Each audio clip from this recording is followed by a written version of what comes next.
my tiny whoops grooving like a funky jam. I dip through the doorway, spin by the cab, bounce off the toaster, yeah, I meant to do that. Neighbors knocking, saying, what's that sound? It's my brush motor soul train getting down. Flying through curtain, dancing on breeze, freestyle funk in my living room with ease. Tiny whoop magic, bumping every wall. I'm the James Brown of flight, can't stop it all. I got LED strobes and a shag rug trail. I'm looping through the lava lamp, leaving a tail.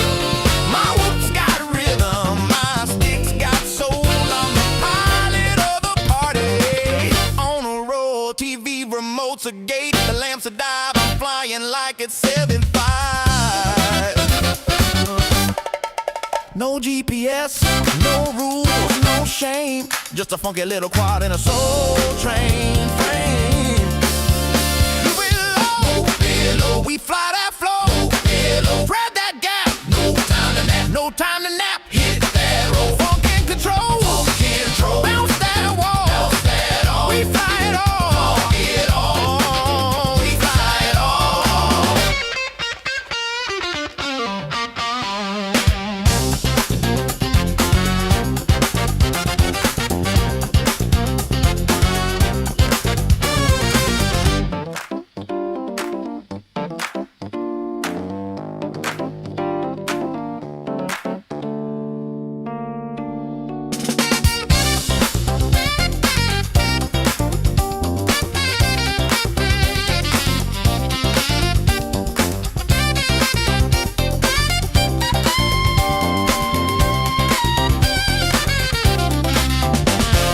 Tiny whoop love, funky and free. We fly indoors, we fly with glee. Whoop it, loop it, groove it, move it, bounce it, flip it, funk it, rip it, fly that soul, don't lose control. Tiny whoop love gonna make you whole. I thread the needle through the vinyl stacks, bounce off the mirror ball, never looking back. My quad's got soul, it's got style, it's got sass. It dips through the incense like a blast from the past. I'm flying figure eights through the lava lamp glow, dodging house plants like a funky pro. My whoops got rhythm, my sticks got heat. I'm the pilot of the party with the grooviest beat. I loop through the hallway, I dive by the broom. I'm the disco ghost in your living room. I hit that split that's over grandma's chair. She just claps and says, boy, you got flair. I'm flying freestyle with a velvet touch. My quad so smooth it don't need a clutch. From the shag rug to the ceiling fan, I'm the funky little fly with a master plan. The curtains dancing on the breeze, freestyle funk in my living room with ease. Tiny whoop magic bumping every wall. I'm the James Brown of flight, can't stop at all.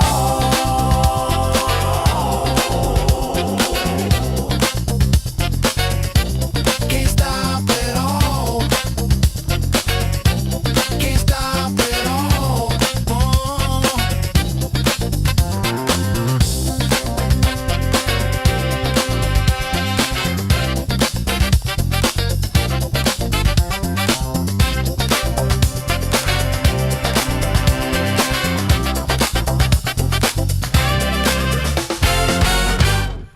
Greetings, cretins! My name's Aaron Ciotti. Everybody calls me Ciotti. I forgot to hit the button to change these lights. Now we're good.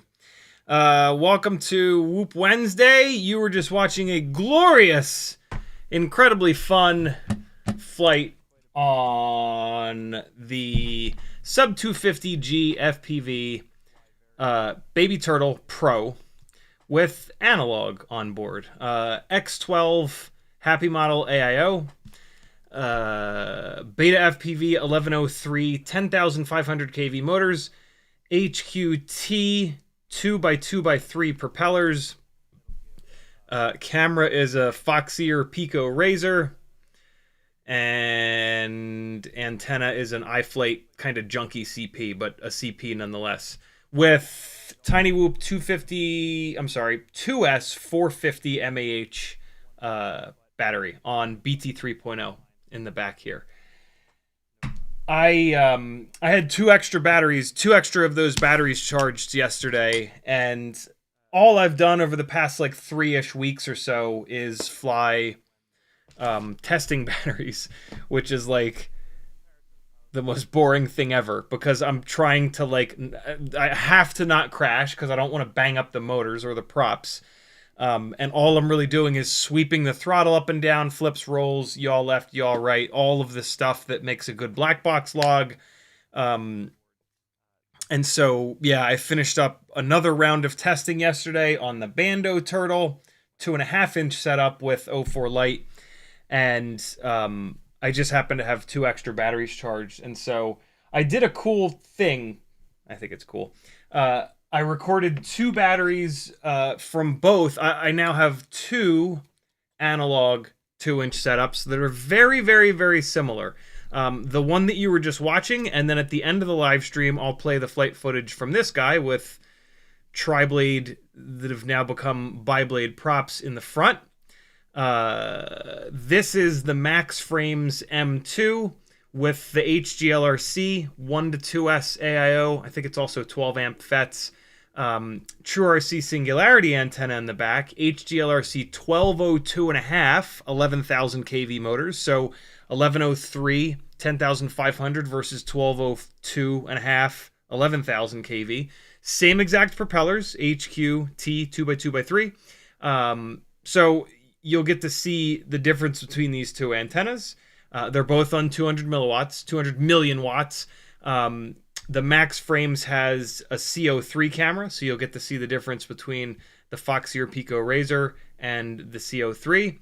BT 3.0 as well, 2S 450 mAh battery as well. And so what I did on my HD0 goggles, where I have the microphone set up on them, I flew both of these back to back, talked about the differences, and then just, flew full batteries, enjoying myself, not like testing anything, just ripping in the front yard, which I haven't done in weeks. And it was just a blast, as it always is when I just actually fly for fun. And so, I've got some goggle DVR for that. I'm going to smash it together because it ended up being 2 files after I crashed the damn thing. And then I'll do a little thumbnail and throw it up on YouTube for everyone to check out some more 2-inch comparisons. This time comparing antennas and motors, 1103 versus 1202.5. So that was very fun. Tonight we're going to take a look at the next round of propeller / motor / DJI 04 Lite testing. I have moved the Bando Turtle is plugged in because I was pulling the flight footage off, and I have now done that, so I can empty the trash and eject. Okay, cool. So that's good to go. And let's unplug this guy, right? Yeah, it ejected. So Bando Turtle is now the frame that the DJI 04 Lite electronics package is in. First round of testing is on these GEP-RC 1202.5s, which, go figure, now that I've realized that with a bunch of the previous testing, I had a motor limit of 80%. Now that the motors will spin up to 100%, it feels great. I still think 1202.5s are a little bit too small for 2.5-inch propellers. But boy, does it feel a lot better. And so, I ran a bunch of batteries on this yesterday with all 4 of the most interesting propellers, which are the Emax Avan Scimitar, all tri-blades. Emax Avan Scimitar, these are the heaviest ones, but the most durable. Not that I'm doing any crashing, but the reason to buy those propellers is if you want durability. The HQ T 2.5 by 1.9 by 3. The Gemfan 2512s, super low pitch. And then the Gemfan... where are they? I don't know where they are. But the Gemfan 2023s. Here are the propellers. I don't know where the little bag is. And so I've got, as usual, as per the past few weeks, I've got black box logs from each one of those propellers. I've got onboard 4K footage. I've got goggle DVR. We can use the goggle DVR to check out how many amps they pull at full, the different propellers pull at full throttle, and the max RPM that they're able to get up to. We've got the onboard 04 Lite footage with the shitty gyro that now all of the new 04 Pros are coming with, that we're going to drop into Gyroflow and take a look at how that did. And then we've got the black box logs, which are our best way of differentiating between which props are better balanced than which other props. So another round of testing there. While we're at it, we're going to try the DJI 04 Pro and Lite workaround. Oh, God, who was it? I meant to look this up before the stream. I think it's Ryan something. Hold on. History. Where's it at? Justin Bainbridge. I'm dropping a link into the chat. Where the hell is the chat? There it is. It's behind that window. Link in the chat to Justin Bainbridge's video. He's figured out a really cool, really easy to do workaround to force Gyroflow to not use the gyro data and to use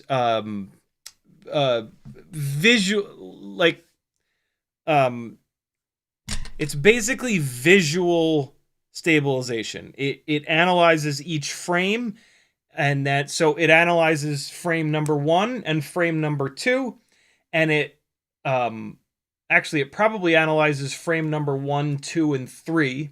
And then it tries to make things smooth between those frames rather than using the gyro data, which on these shitty gyros is bad. The gyro data is providing bad data. So there's a really cool way of changing the file type, importing the original file to get the right lens profile, and then importing the copied file with a different file format, which then strips out the gyro data, and then we tell Gyroflow to use non-gyro based stabilization, and it hits a bunch of sync points and it guesses what the gyro should have been, and away it goes. And so really interesting kind of workaround that we will try on that one flight footage file from Portland, Oregon, flying out to the beautiful rock and then diving down with the 2 bald eagles on top into all the seagulls, and then down into the beach with the baby turtle with the 04 Lite on board. And we'll see how it does. We'll see how it does compared to the gyro data, which in my case is not that bad. And yeah, very, very cool. So in the chat, Nathan Wells was first, Double-O-Z was next, Frank Dr. Nicholas, Doc Holiday, Level Up, Zip FPV, Jimmy Bobby, Uriel, Zout, Sear, Fleemofly, Dagool, Ryan Sadat, Cole FPV, Matthew Wagner, Uke, Capital C, Doc Holiday, Daytona Jim with a $4.99 super chat. He says $5 holler. Thank you so much for the support, friend. CiottiFPV.com is the best spot that you can go to support me. Join my Patreon for as little as $3 a month. That's 10 cents a day, or like 20 cents per live stream. At some point, I'll save you from buying something that's like $50+, almost certainly. That pays for a lot of these live streams, right? I need everybody's help if I'm going to keep saving you money. Everybody's got to do a little bit something. It is extremely difficult to do FPV as a full-time job.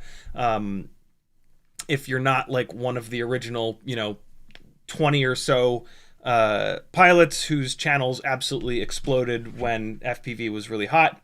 The rest of us, kind of struggle, but we're struggling doing something really, really cool that for me and my particular menu of mental health nightmares is a lot better than me sitting in an office, to be quite honest with you. So I'll keep doing it till the fucking wheels fall off. If you want to join the family of amazing people that hang out on these streams, hang out on my Discord, share information, figure out how to build these things in a way that they fly as good as possible without wasting money, There you go. There's also a bunch of affiliate links on my website. It's 2026. There are affiliate links to pretty much every single website. Use an affiliate link when you buy something on the internet.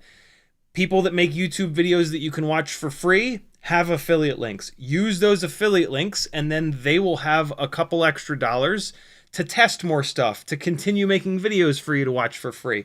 If you don't support the people that you like to watch, or the people that you like to teach you a dance class, for example, on Sunday nights, in my case, or whatever. If there's something in the world that you love, support that. Support that person behind that thing that you love, and they will keep doing it. If you don't, they might not. I learned that lesson the hard way about a year and a half ago, when my couples dance instructor, Wilder, who I took lessons from every Sunday, all 2024, with Maggie. Great, like, partner basics class, and just, like, awesome, fun Sunday night for Maggie and I. What a cool way to get to know your partner and spend some time with them. Unfortunately, I didn't go to a couple of his classes. I started going to less and less of his classes because I got interested in modern swing, and unfortunately, he took his own life after I'd not been to 2 of his classes, and it wasn't, obviously he didn't do it because I didn't come to his classes, but boy, would I have loved to have gone to those last 2 classes and gotten to see Wilder 2 more times before we lost him to depression. And so, if there's something in the world that you love, support the shit out of it. Get off your ass. I wasn't doing shit on those last 2 Sunday nights. I was just being lazy. And I regret the hell out of that. But yeah, instead of beating myself up, I've turned that into a life lesson. And when there's something that I enjoy, I go out of my way to spend a couple dollars, take some time, whatever I can do to support that thing so that it can keep going, especially if it's like a small business, because it gets harder and harder and harder and harder to run a small business in this country, for sure. So there you go, friends. Use affiliate links. It's the absolute least you can do. It doesn't affect you in any way. It takes like 5 seconds to find someone that has an affiliate link to whatever website you're about to check out from. Click it, and you're done. Doesn't affect you at all. Just do it every single time. I've also got an Etsy store with lots of fun stuff that you can buy, including 0.99 millimeter and 1.49 millimeter drill bits, so that you stop ruining little motors, tiny whoop motors. Even these, like 1202.5s and 1103s, these all, you can very easily slip the motor shaft on the bell in these motors by pushing too hard. And a lot of these even bigger propellers, the inner diameter is not 1.5 millimeters. It's like 1.42, 1.43. And in order to get that propeller on, you got to push it really hard, and you can very easily ruin a motor. These motors are at least $10 each. The drill bits are like $5 each. So buy yourself a set of drill bits, and as soon as it saves you from ruining one motor, it's basically paid for itself. But you'll stop ruining motors once you have those drill bits.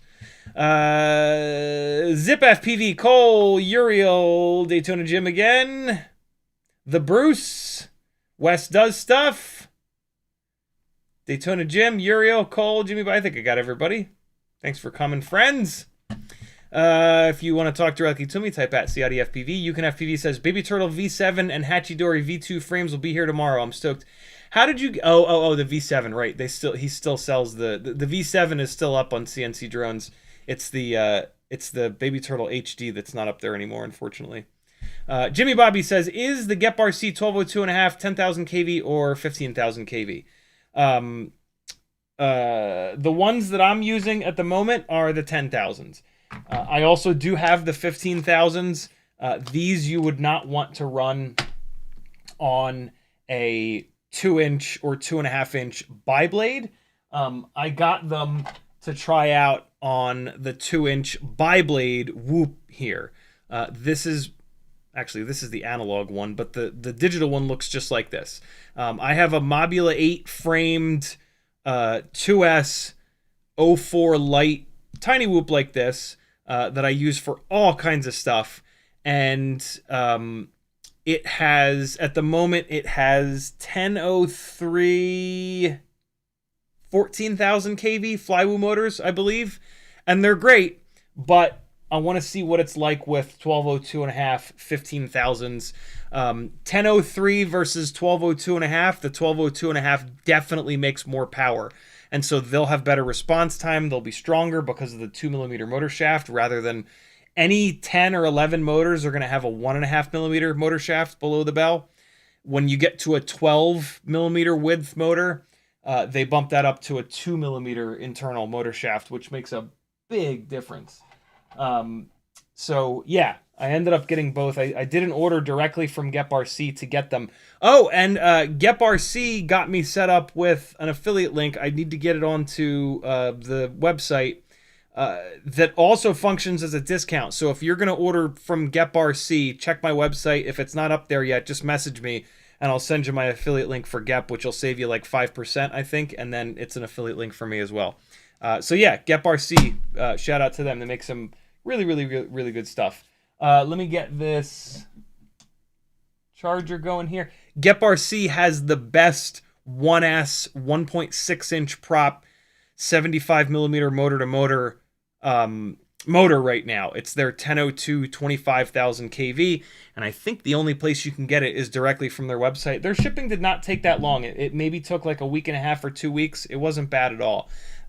So yeah, if you've got a 1S 75mm whoop, you owe it to yourself to get these GepRC motors. They are awesome. They run really, they actually have more power and more runtime than all of the other big power motors, because they're 1002s.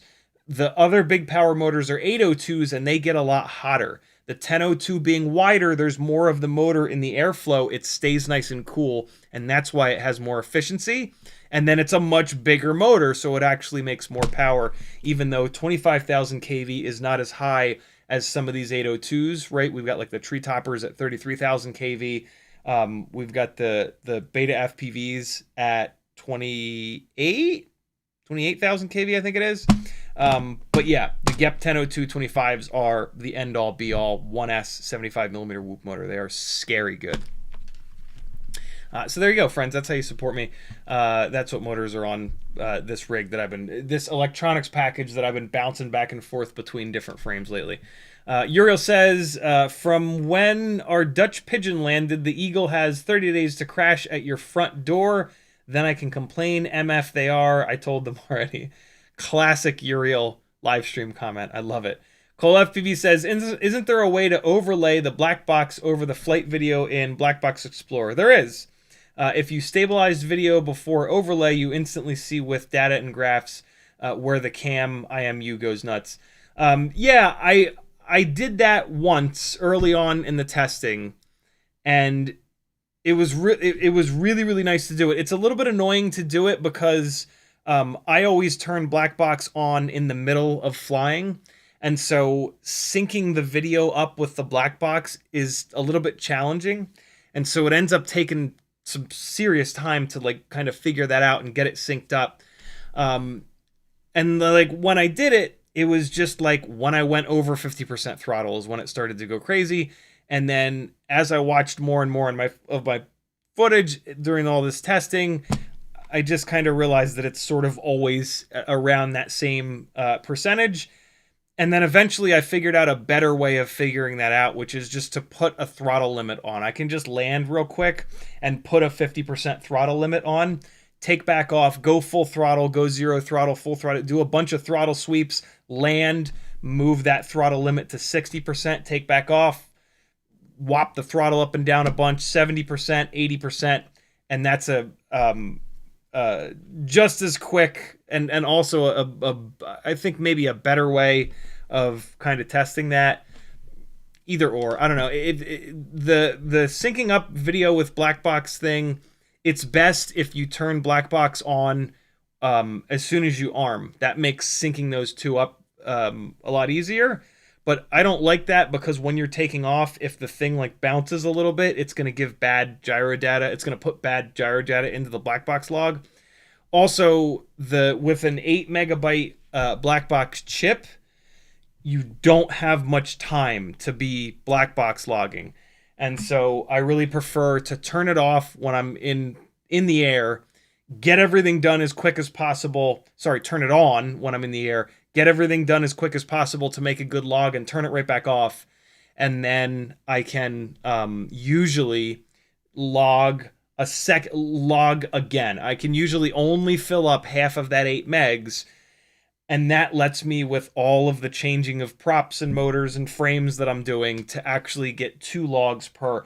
Otherwise, I have to plug this thing in every single time after every single battery. Plug it in, launch Betaflight, go in there, mass storage device mode, pull the file off, unlock the file, erase it's just, the workflow is absolutely ridiculous. This is one of the things that really makes all of this testing that I've been doing a complete pain in the balls, but it's worth it because I'm learning a ton. And those of you that are coming along with me on this journey are hopefully learning a ton as well. Shirt of the day is from Blip Shift.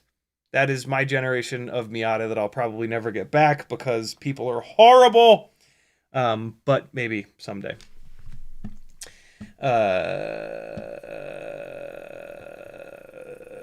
Cole says, instead of beating yourself up, you can do both, right? Hard mode, yo.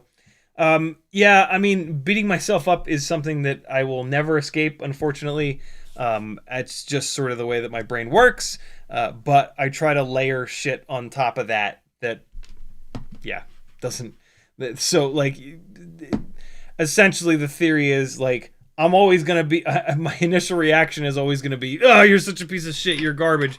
But then if I have enough healthy behaviors stacked on top of that, I will hopefully quickly move from beating myself to something that actually doesn't torture me, and then maybe something else that doesn't torture me.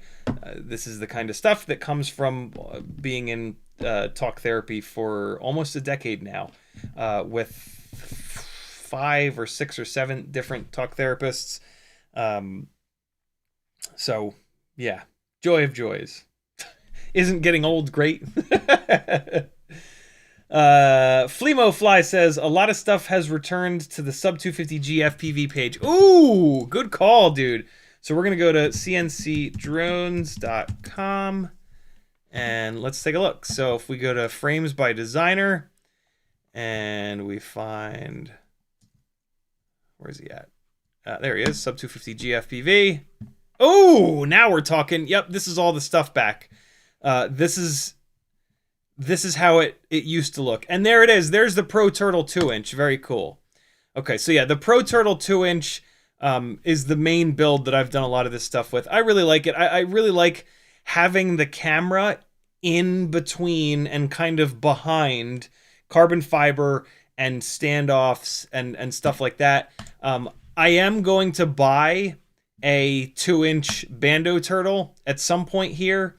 But it just sketches me out a little bit to have the camera encased in only TPU all the way up here in front of the standoffs. It looks like it is still behind the front of the front feet, so it should be okay until you send something right down the middle. And with how hard it is to get DJI stuff in the US right now, yeah, that kind of matters. So there you go. Daytona Jim with another $5 super chat. He says, all right, you got me with your speech. You just gained another Patreon subscriber. Thank you, dude. Much appreciated. So yeah, very cool. We've got everything back up on CNC drones, it looks like. This is exactly what this page looked like for the longest time until very recently, when the only stuff that was on here was the Bando stuff. And so yeah, good news. Up until yesterday, I would also be excited about the fact that the Pro Turtle 2.5-inch is now back on here. Just like the 2-inch Pro Turtle HD, it's got the camera in between / behind the standoffs and carbon fiber and all that jazz. But with some of the logs and footage that we're going to look at tonight, what I've realized is that the Bando Turtle 2.5-inch frame is the way to go. This Bando Turtle frame did outperform the Pro Turtle. What's it called? Yeah, Pro Turtle 2.5-inch frame. Almost certainly because of the length of the arms. The Pro Turtle 2.5-inch frame here is like kind of a standard sort of design, and the arms on these 2.5-inch rigs are significantly longer than the arms on these 2-inch rigs. And I think that these arms are just long enough to cause us some issues in Gyroflow. The Bando Turtle has these supports on the front and on the back here, which effectively shorten the length of the arm, right? This whole area here can twist and vibrate up and down, whereas on the Bando Turtle, this little support piece here is going to basically make this just as short of an arm as on the 2-inch guys.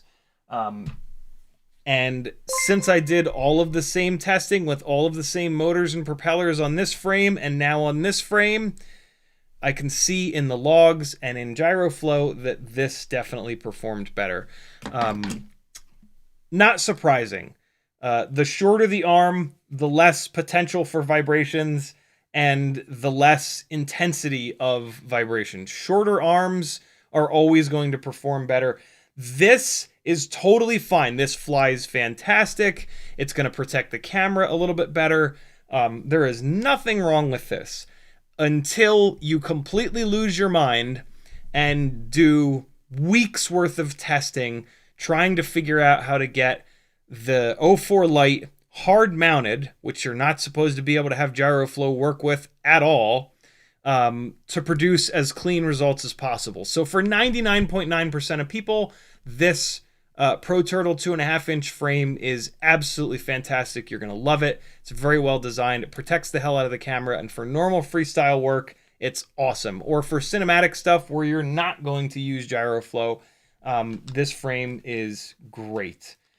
But for what I'm trying to do here, the Bando Turtle has... well, you'll see. You'll see. I'll pull up a black box log between both of them, and you'll see a couple little differences in a little bit here, once we kind of dive into it. Also, for those of you that have been following along with the Cinesplorer V2 build, it is now good to go. I just need to figure out the standoff height. Rugi's got his 3D printed ducts, which are really, really, really thin. And on this Cinesplorer 2 build, he slammed the top plate really low.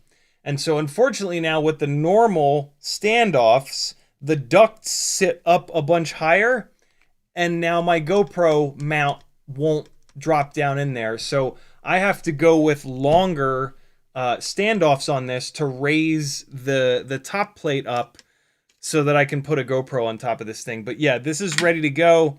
I just got to figure that out. This is the standoff that it comes with, which I believe is a 15 millimeter.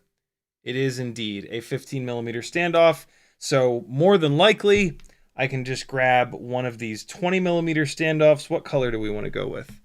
What am I doing? Purple on this build? What colors do I have here? Do I have any red? I don't have any red. I have these silvers.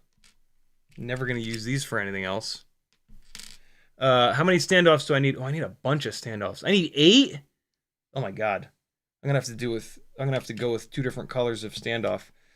Well, maybe not. I got some light blue ones in here. Let's use these light blue ones. How many do I have? 1, 2, 3, 4, 5. You're fucking kidding me. 6, 7.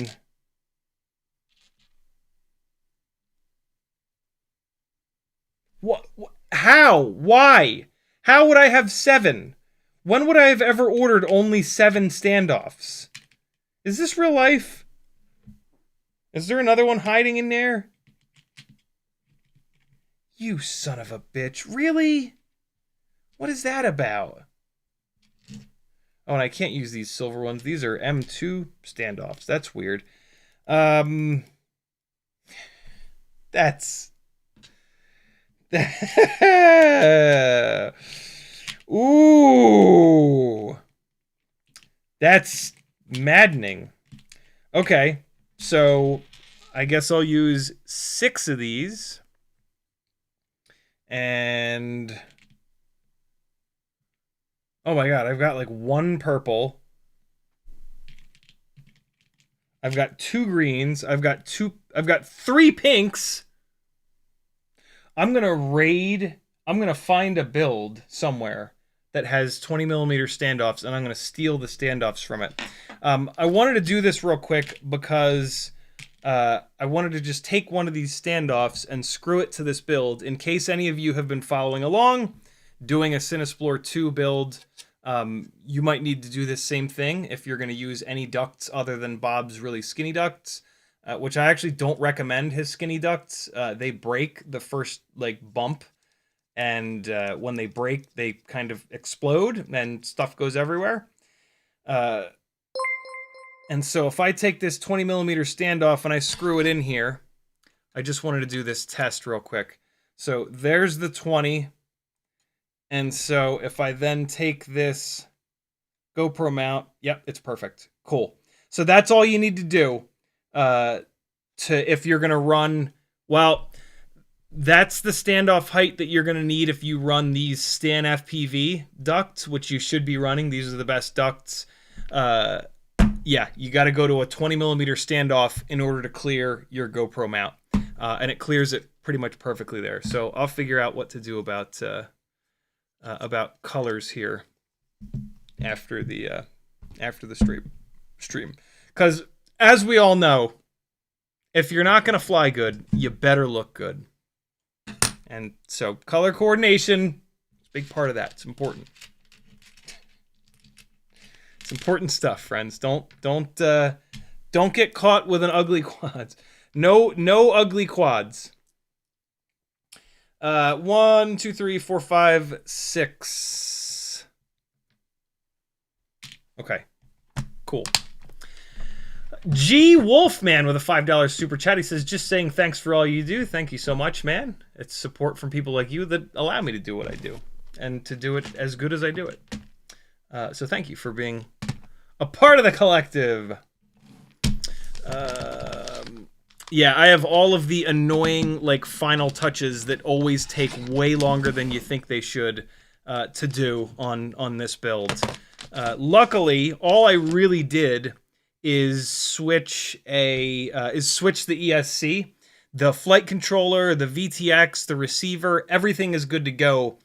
This was a working rig in my Cinesplore V1 frame before the night before a gig. I plugged the battery into it just to make sure all was right with the world, and the ESC just exploded into flames. And so I didn't bring it with me to that gig, which was totally fine. But yeah, since to get to the ESC, I had to go all the way down into the guts of the damn thing and take most of it apart. I figured, you know what? Screw it. Now's my chance to put this into the Cinesplore V2 frame. And so that's what I did. I've been looking for an excuse to move my main Cinesplore from the V1 to the V2 frame for like a year. But I try not to take this stuff apart until I need to. And it just kept going and going and going and going. And so I just kept using it. It was fine in the V1 frame. It'll be fine in the V2 frame. Doc Holiday says, all my orders came off your affiliate links, with the exception being Tiny Whoop. Yep, because they don't have an affiliate program. Thank you for that, Doc. Much appreciated. DeGoul says, here goes another $25 for DHL shipping. Ordering from Gap. Double Jose says, is there a short stopper for Tiny Whoops? I only see XT30 and XT60s. There is not. Unbelievably, nobody has made a 1S short stopper. So just, double check all your... I mean, you could argue that we don't really need it because you're always using an AIO, and there's nothing to wire backwards on an AIO. I guess you could wire the main battery leads backwards, but don't do that and you'll be okay. So Jimmy Bobby says, last couple of episodes we found that the 2-inch was more stable than the 2.5-inch. Is that still the case? Nope. Ordered a max frame 2-inch and trying to decide what motors and flight controller to go with. I am seeing just as good performance with this Bando Turtle 2.5-inch as I'm seeing from the best setup that we've had so far, which is the Baby Turtle HD 2-inch. And so that's pretty awesome because this 2.5-inch setup, because it's heavier and because it has bigger propellers, it does cruise faster. And so, yeah, you can choose. It feels like you can choose now 2-inch or 2.5-inch. 2-inch, I still really like. It's not going to cruise as fast, but it is going to drop altitude quicker. I like the way that these ultralight 2-inch rigs fly. These ultralight 2.5-inch rigs, to me, the props are a little bit too big for the all-up weight. Sure, you can just run a big heavy battery. Ooh, that's the other test that I did as I put this giant 850 mAh 2S battery onto this thing, and I haven't even looked at that yet. I haven't even run it through Gyroflow or looked at that flight footage yet, but we'll see what mass damping does for Gyroflow and for... I don't think I took a black box log, which was kind of stupid. I should have. But yeah, and I just noticed this motor number 4. Something's rubbing on motor number 4. What's rubbing?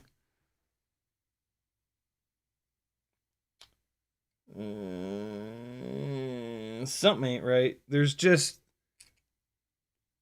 It's just not spinning as freely as it should be. Is there a screw poking into... No? I'll have to take a look at that. I did notice the other day that this motor number 4 was sitting there and twitching and then starting and then twitching. Once I got up in the air, it was totally fine. But yeah, it's not spinning quite as freely. It doesn't feel. Well, now it feels fine, though. Nightmare. Always a nightmare. So yeah, there you go. Outback Hiking says, when I'm flying my tiny whoop, it flies fine until I punch out, and during the lunch out, I like that, it will randomly flick. Is a random direction. Why is this? Stock tune. Randomly flick in a random direction. So that sounds like usually when that happens, it's on yaw. And it's usually from either too many vibrations getting through to the gyro, and then the PID loop doesn't know how to handle it. That is typically caused by banged up propellers or banged up motor shafts. If you've been crashing that tiny whoop, and it has motors with only like a 1mm motor shaft or even a 1.5mm motor shaft, the motor shafts will bend pretty easily. And now your propeller wobbles as the motor comes around. And so when you go full throttle, that little bit of wobbling turns into a lot of wobbling because you're cranking so much RPM into it. So when you troubleshoot, just like in general, when you troubleshoot quads, in my opinion, you want to troubleshoot from the outside in. Propellers first. Even if the propellers look fine, take them off and put a fresh set on. If that doesn't change the behavior, take those off, buy a different set of propellers by a different manufacturer, go from Gemfan to HQ or HQ to Gemfan, and try a totally different set of propellers to see if that helps. If that still doesn't help, blame the motors. Take a look at the motors, spin them up really slowly in Betaflight, and put your fingernail next to the motor shaft. And if the motor shaft is bent, you'll feel it tapping your fingernail when it's spinning really slowly. You've got 4 motors. They're not all bent. So you check one motor, you check the next motor, you check the next motor, you check the next motor. If one of the motors feels worse than the others, replace it. At that point, again, outside in. Next, you're going to check the frame, make sure the frame's not broken, make sure there's no screws that are loose or anything like that. And then last but not least, you're going to check the flight controller, make sure that it's floating on those rubber grommets and it's able to move a little bit. You need your flight controller with the really sensitive gyro on it to kind of be floating, and then everything else can vibrate underneath it. So make sure that you don't have any like wires that are sandwiched between the frame and the flight controller, which are not allowing it to move around a little bit. And then if none of those things work, more than likely your gyro is on its way out. You might need to replace the AIO. If you were on like a really aggressive, you said stock tune, so it shouldn't be tuning related. The other thing, actually the very first thing that you want to troubleshoot with is, when did this behavior start happening? Has it always done this? Did it do it when I slammed it full speed into a metal pole? Did it do this when I was in beta flight dicking around with stuff that I don't really understand? When a behavior started is going to tell you exactly what the problem is, right? Sometimes we don't remember when it started, but it's really important to like stop as soon as you notice a weird behavior. The first place that your brain needs to go is, oh my God, have I not noticed this? Did I just smash into something last battery, right? Like, when did this start? Because that will tell you what happened, right? Was it a crash? Was it you screwing with stuff? Was it you changed propellers? Was it when you changed motors? Was it when you changed the canopy, right? Any number of weird shit. As weird as like it was when I changed the antenna and I went to a longer antenna. Well, now that longer antenna might be vibrating around and the PID loop doesn't know what to do about that. And so it can sometimes freak out. So there you go. Jimmy Bobby says the behavior started when I started FPV. There you go. Mo Penguin says, late to the stream? Not really. I just started. I just got back from a gig in downtown Atlanta. I flew the Mercedes-Benz Stadium, actually.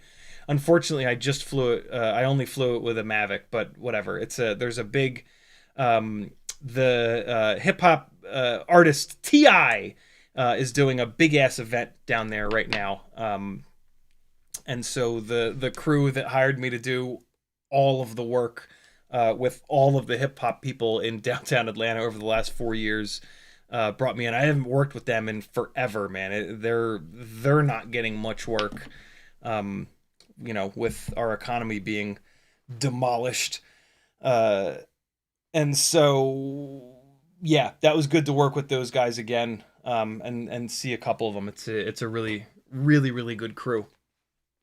And so, yeah, it was just a quick one. It was an hour gig, and it was only photography drone stuff. So it's like I get paid peanuts for that, but there's practically no setup involved, right? Like I throw the 4 Mavic 2 Pro batteries on the Mavic charger and walk away. I plug the stupid little Mavic controller into USB. That charges itself up. And then I plug the iPad into a lightning cable and charge that up, and it's done, right? So there's like no setup, and then there's not even any tear down. I literally gave him the SD card out of the Mavic, and I was like, yeah, I've been meaning to come down and check out your shop. And so here, just take this SD card. I don't even want to wait for you to pull the files off. I'm out. I'm good. And so, yeah, my breakdown was literally taking my bag and putting it on my shelf when I got home here. So, yeah, I can't charge the same. FPV gigs are totally different. FPV gigs involve like sometimes upwards of 3 to 4 hours of setup, and then sometimes 2 to 3 hours of breakdown. And so like the initial flat, like $500 of setup and breakdown for an FPV job, nobody flying photography drones comes anywhere near that, because it just wouldn't really make much sense to. I'm also not really great flying the Mavic because I barely ever fly it. I only really fly it like maybe once or twice a year. And so I'm not going to charge a ton of money for something I'm not really all that good at, because they can easily find one of 50 other photography drone pilots in downtown Atlanta to come in, and they could have probably found someone to do this for less than I did it. But they know me and they trust me, and they know I'm not just some asshole that's going to smash the Mavic into the side of the building and get everybody in trouble. So, Outback Hiking says, thank you so much, man. I'm going to check and troubleshoot my tiny whoops. I've been struggling with this on both my 65 and 75 millimeter quads using this flight controller Matrix 1S. Okay, so here's something.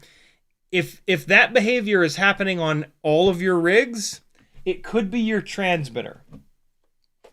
When you go full throttle, first of all, if you go full throttle and like something weird happens, it could be you. It could be on the stick. So like, make sure you can reproduce that behavior by pushing the stick up to full throttle without any, like, do it like this. Literally do it like this. Put your index finger below it and push it straight up, and only push up on it. Don't be pinching it or thumbing it in a way that you could potentially be the one that's causing the behavior. I know that seems dumb, but I can't tell you how many people I have worked with who, on flight instruction, who say to me, every single time I do a power loop, I end up to the left. I'm always off to the left. And then I make them show me their stick. We use Velocidrones for me when I teach.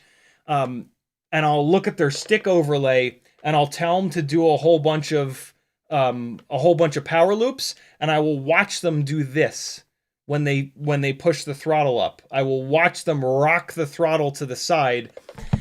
At the same time that you're doing that, you're pitching back, so you don't see it. So it's completely invisible. You never notice that you're doing it. And then I just look at it, I'm like, yep, that's what's happening. So like, us doing things by accident on the sticks is a real thing. It really does happen. So just confirm that it's not you. The next step, if you want to go down that rabbit hole, is to find somebody else near you that flies and bind their transmitter up, because these gimbals absolutely do fail. Even though Hall sensor gimbals aren't supposed to fail, the wires inside of here fail. All kinds of stuff can fail. And so it can absolutely be your transmitter. The other way to troubleshoot if it's your transmitter is to spend some time in Velocidrone, in a simulator, and see if you can get the behavior to happen in the simulator. I had my throttle... So the throttle gimbal is the one that we beat the living shit out of. We're constantly going up and down throttle. And so your throttle gimbal will fail long before your pitch and roll gimbal. And I've had this transmitter for over 10 years. This is the 4th left side gimbal that I've been on. The original one that wasn't Hall sensor, eventually it failed. I replaced it with a Hall sensor gimbal. That one eventually failed. And I think I had one more fail. Maybe not, I forget. But these gimbals will absolutely fail on you. And so if you can get that behavior to happen in the simulator, you know it's your transmitter. Never rule out the transmitter. Never rule out anything. One of the best pieces of advice I can give all of you when you're troubleshooting FPV stuff is to not rule anything out. Never know what the problem is. Always be curious. When something happens, always take a step back and be like, well, it could be this, it could be this, it could be this, it could be this, it could be this. What almost all of us do instead is go, oh, there's a weird behavior. It must be the PIDs. It's not the PIDs. I've ruined everything now. And now it flies 1,000 times worse. Like, just never, ever, ever know what the problem is. Always be curious and like take that step back and be like, all right, it could be the props. It could be the motors. It could be the frame. It could be the soft mounting. Could be the canopy. Could be the antenna. Could be the transmitter. Could be the battery. Could be, and then methodically go through those things. Because when you know that it's something, if it's not that, you're going to waste a ton of time and the troubleshoot is going to get like really muddy. Because you're going to go in and you're going to fuck with the PIDs. You're going to forget how they were. And then it's just going to make everything worse. So careful when troubleshooting these things. One thing at a time. Just go down the list. Even though you think it's taken a little bit more time, I promise you it's not. I've been troubleshooting these things for over a decade. Mo Penguin says, no shit, I love TI. That's incredible. Yeah, he's a nice guy. This is the second time that I didn't get to actually like talk to him or see him really tonight. But the previous time that I worked with him, I got to meet him and shake his hand, and he seemed like a really, really nice guy. Actually, he is featured in a Blanco Brown music video that we filmed in, I think it's Blanco Brown's neighborhood where he grew up is where we filmed it. And they brought me on to do a bunch of FPV for that, which was actually that music video turned out really good. McBucas says, hey dudes, my sub 250 1002s throw props every time I turtle. I've tried the 1.7 millimeter trick. It works somewhat. I'm wondering if motor spacers might help. I wouldn't think that they would help. I mean, you never know.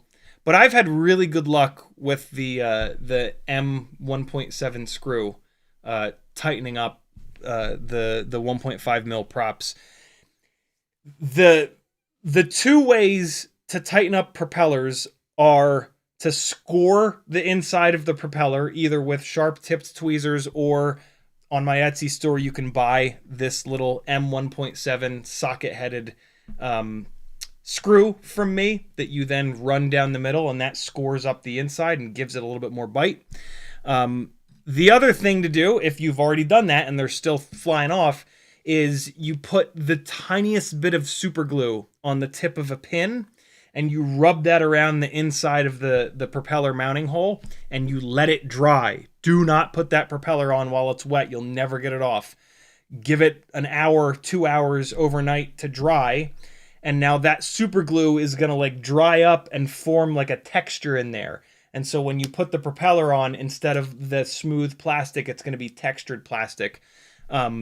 When you do that, it's going to work really well the first time you put the propeller on.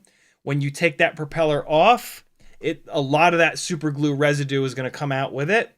The second time you put the propeller on, it's not going to work as good, but it'll still be kind of working. The second time you take the propeller off, all that super glue residue is gone. You got to kind of do it again. So give that a shot. Outback Hiking says, thank you for saying something about the radio. I think it's vibrations due to the drone not only flicking one way. I'll be punching it straight and we'll flick it left or right. Cool. And I'm caught up. Cool. Let's start diving into this 2.5 inch prop testing here. So we've got 2.5 inch prop motor testing. We are now using the Bando turtle frame. And first we've got the Emax Avan. It's not Rush, is it? Scimitar. I got this wrong in here. Hold on. The Avan Rush is their 2-inch prop. The Scimitar is the 2.5 inch prop. That's fine. On 2-inch, the Avan Rush, the Emax Avan Rush props are absolutely the best balanced we've seen over the last week or so. Impressively better balanced than all of the rest. Like, if all the other propellers are we've found 4 propellers. If this is all of the propellers and this is horribly balanced, there's a shitload of 2-inch props that are down here that are terribly balanced. And then we've got 3 2-inch props that are decently balanced. And then the goddamn 2-inch Avans are all the way up here. They are significantly better balanced. They're incredibly durable. Unfortunately, they're kind of heavy. And I'm not really seeing better Gyroflow performance with them versus the other propellers that are in the middle here, which are basically the HQT 2x2x3s and the GemFan 2023s. And so you can kind of run whichever ones. It's not going to it doesn't seem to really help or hurt Gyroflow. It will make a difference in tuning if you really want to push your tune as far as humanly possible. The Emax props are going to let you do that because they're better balanced, less noisy. In the 2.5 inch prop size, I kind of figured that we would have the same situation, and these scimitars would be the best balanced. And that is absolutely not the case, which you're about to see. So let's take a look at some black box logs first, because that's like the most data-driven way of looking at the balance of these propellers. And eventually black box will open up, and then it'll probably crash. But then I'll just open it back up again. Whenever you're ready. We're not doing anything. We're just, you know, sitting here, staring, just waiting. There we go. So black box log number 1 is the Emax props. So we're going to click here, view, hide, analyzer display. I'm going to move this window over so that you guys can actually see it without my big dumb head being on top. So I click this overlay here, view, hide, analyzer display. That opens this up. Then we click the little zoom button in the top right corner, and now we've got the good stuff. I'm gonna drop down this workspace. This is UAV Tech's workspace. It's available for free on his website. I'm gonna go down to noise plots. This is going to give me the gyro scaled for roll, pitch, and yaw. Gyro scaled is the raw gyro data. No filtering, no shit. Right out of the gyro. That's what we want here. And so for these propellers, if we go to gyro scaled roll, doesn't look too bad. We got some junk, but it's not terrible. If we go to pitch, same kind of deal. Not too bad. Looking a little bit worse here. This is 297 hertz, but still totally workable. And then we go down here to yaw, and totally workable, no big deal. After you click gyro scaled, if you want to see how well your filters are working, you're going to click the one right below it. So we've got gyro scaled here. That's what we've been looking at. If you click this, gyro yaw, this is after the filters. And it's the same thing for pitch. Gyro scaled is raw gyro data. The gyro pitch is after the filters have been applied. Same thing with roll. And so you should kind of always do this. If you ever come in here and you see gyro scaled has some majimbos going on, click the next one down. Click gyro roll and just make sure that the filters are getting it. And see, that's what you want. You want that to just slam down. Our filters are taking care of all that nonsense that's going on. So now we're going to go over here to pitch. That's the gyro scaled. Here is the after filtering. Beautiful. And then yaw, gyro scaled, gyro yaw, bang. So this rig flies awesome. The PIDs are easy to tune. The filters are set up in a way that it's just crushing almost all of the garbage, and that's what we want to see. That's just from a, like, is my rig healthy kind of standpoint. For determining whether or not these propellers are balanced or not, we don't necessarily want to use this screen here. We want to go into the top left here where it says frequency. It's the type of spectrum. So we're going to click this, and the second option is not just frequency, it's frequency versus throttle. And this is what gets called the waterfall graph. What this is showing us on the bottom is the frequencies, 0 hertz, 200, 400, 600, 800, 1000. And on the vertical, 20% throttle, 40% throttle, 60% throttle, 80% throttle. On the regular frequency here, the vertical is the intensity. How strong are these vibrations? This does not show us throttle at all.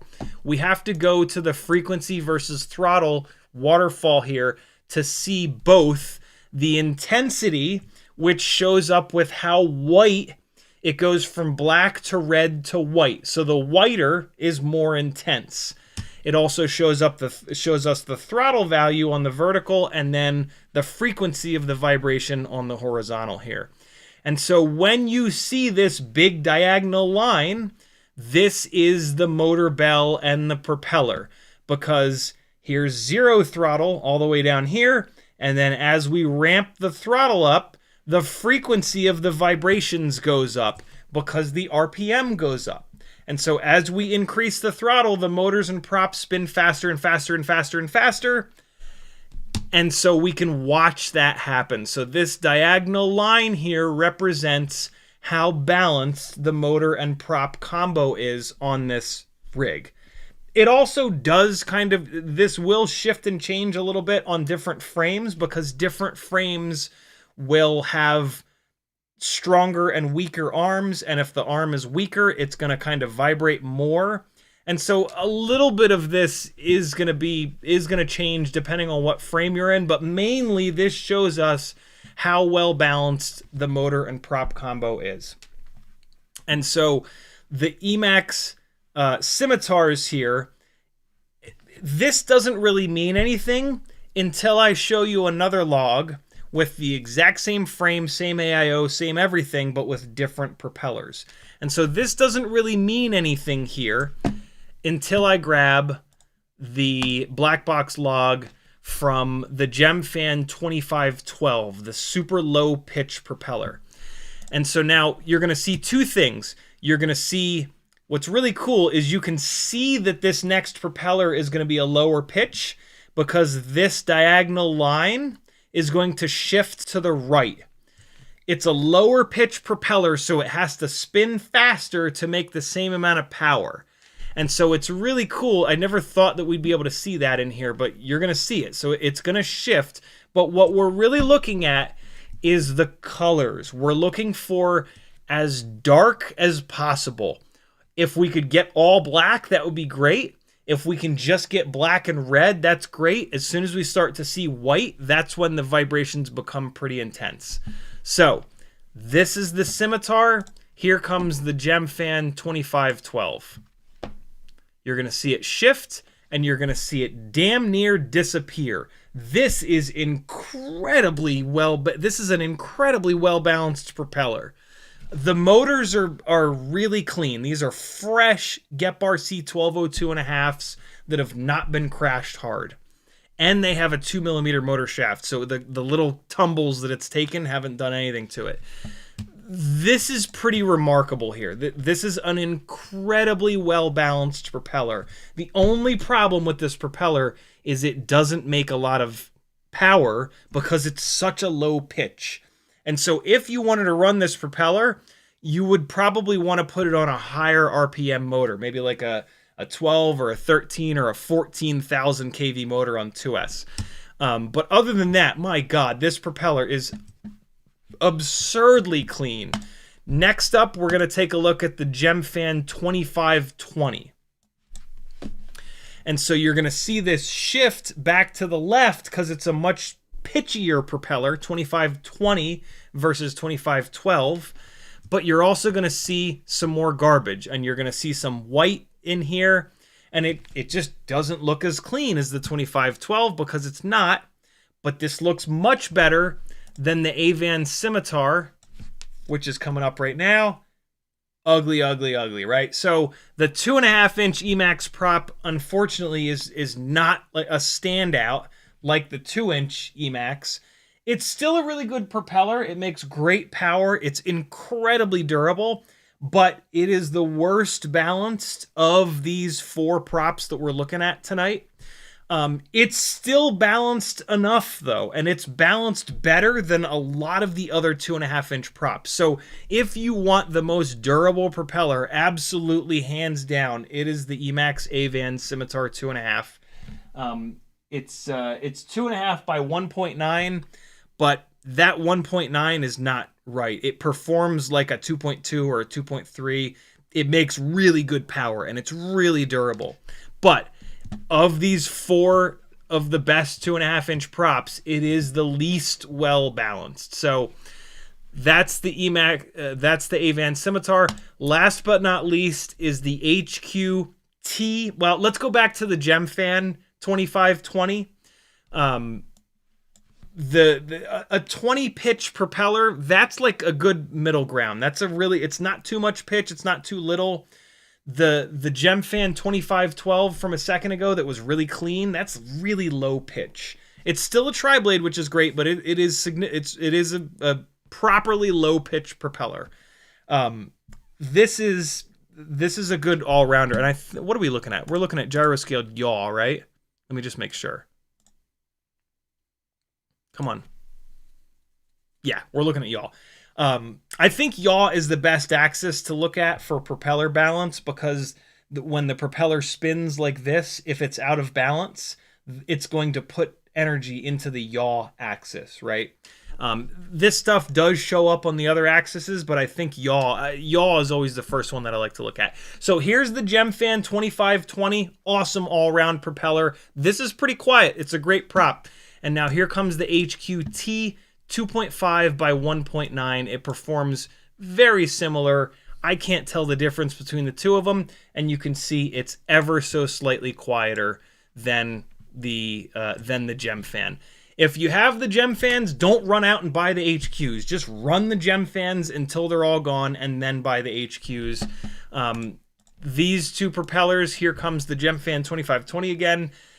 This is like very, very similar between these two. I don't think you would be able to change the PID tune. I don't think you'd be able to make the PID tune more aggressive going between the GemFan and the HQ.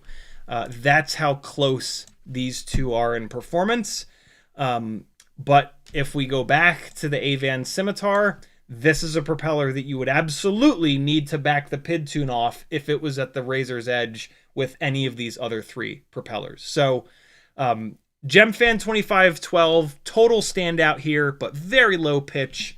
GemFan 2520, HQ T 2.5 by 1.9 by 3, awesome options. Very, very quiet black box data that we're looking at here. I mean, I guess we might as well go to the pitch just for the sake of, I've shown you guys the performance on the different axes. That's the Avan Scimitar. Here comes the 2512. Here's the GemFan 2520. And here's the T 2.5 by 1.9 by 3 from HQ. And then if we go to gyro scaled roll, we've got the Emax Avan Scimitar, GemFan 2512. Come on, GemFan 2520. HQT 2.5 by 1.9 by 3. So as you can see, really good performance from 3 of those 4 props. But again, the performance of that Emax is totally acceptable. Definitely different from the other 3. But if you want the most durable 2.5, it is so much more durable than these other props. It's ridiculous. It's also very heavy, though. That durability comes at a cost. It's just like the 2-inch Emax Avan prop. It's a lot heavier. And so your response time, your PID loop performance is not going to be nearly as good.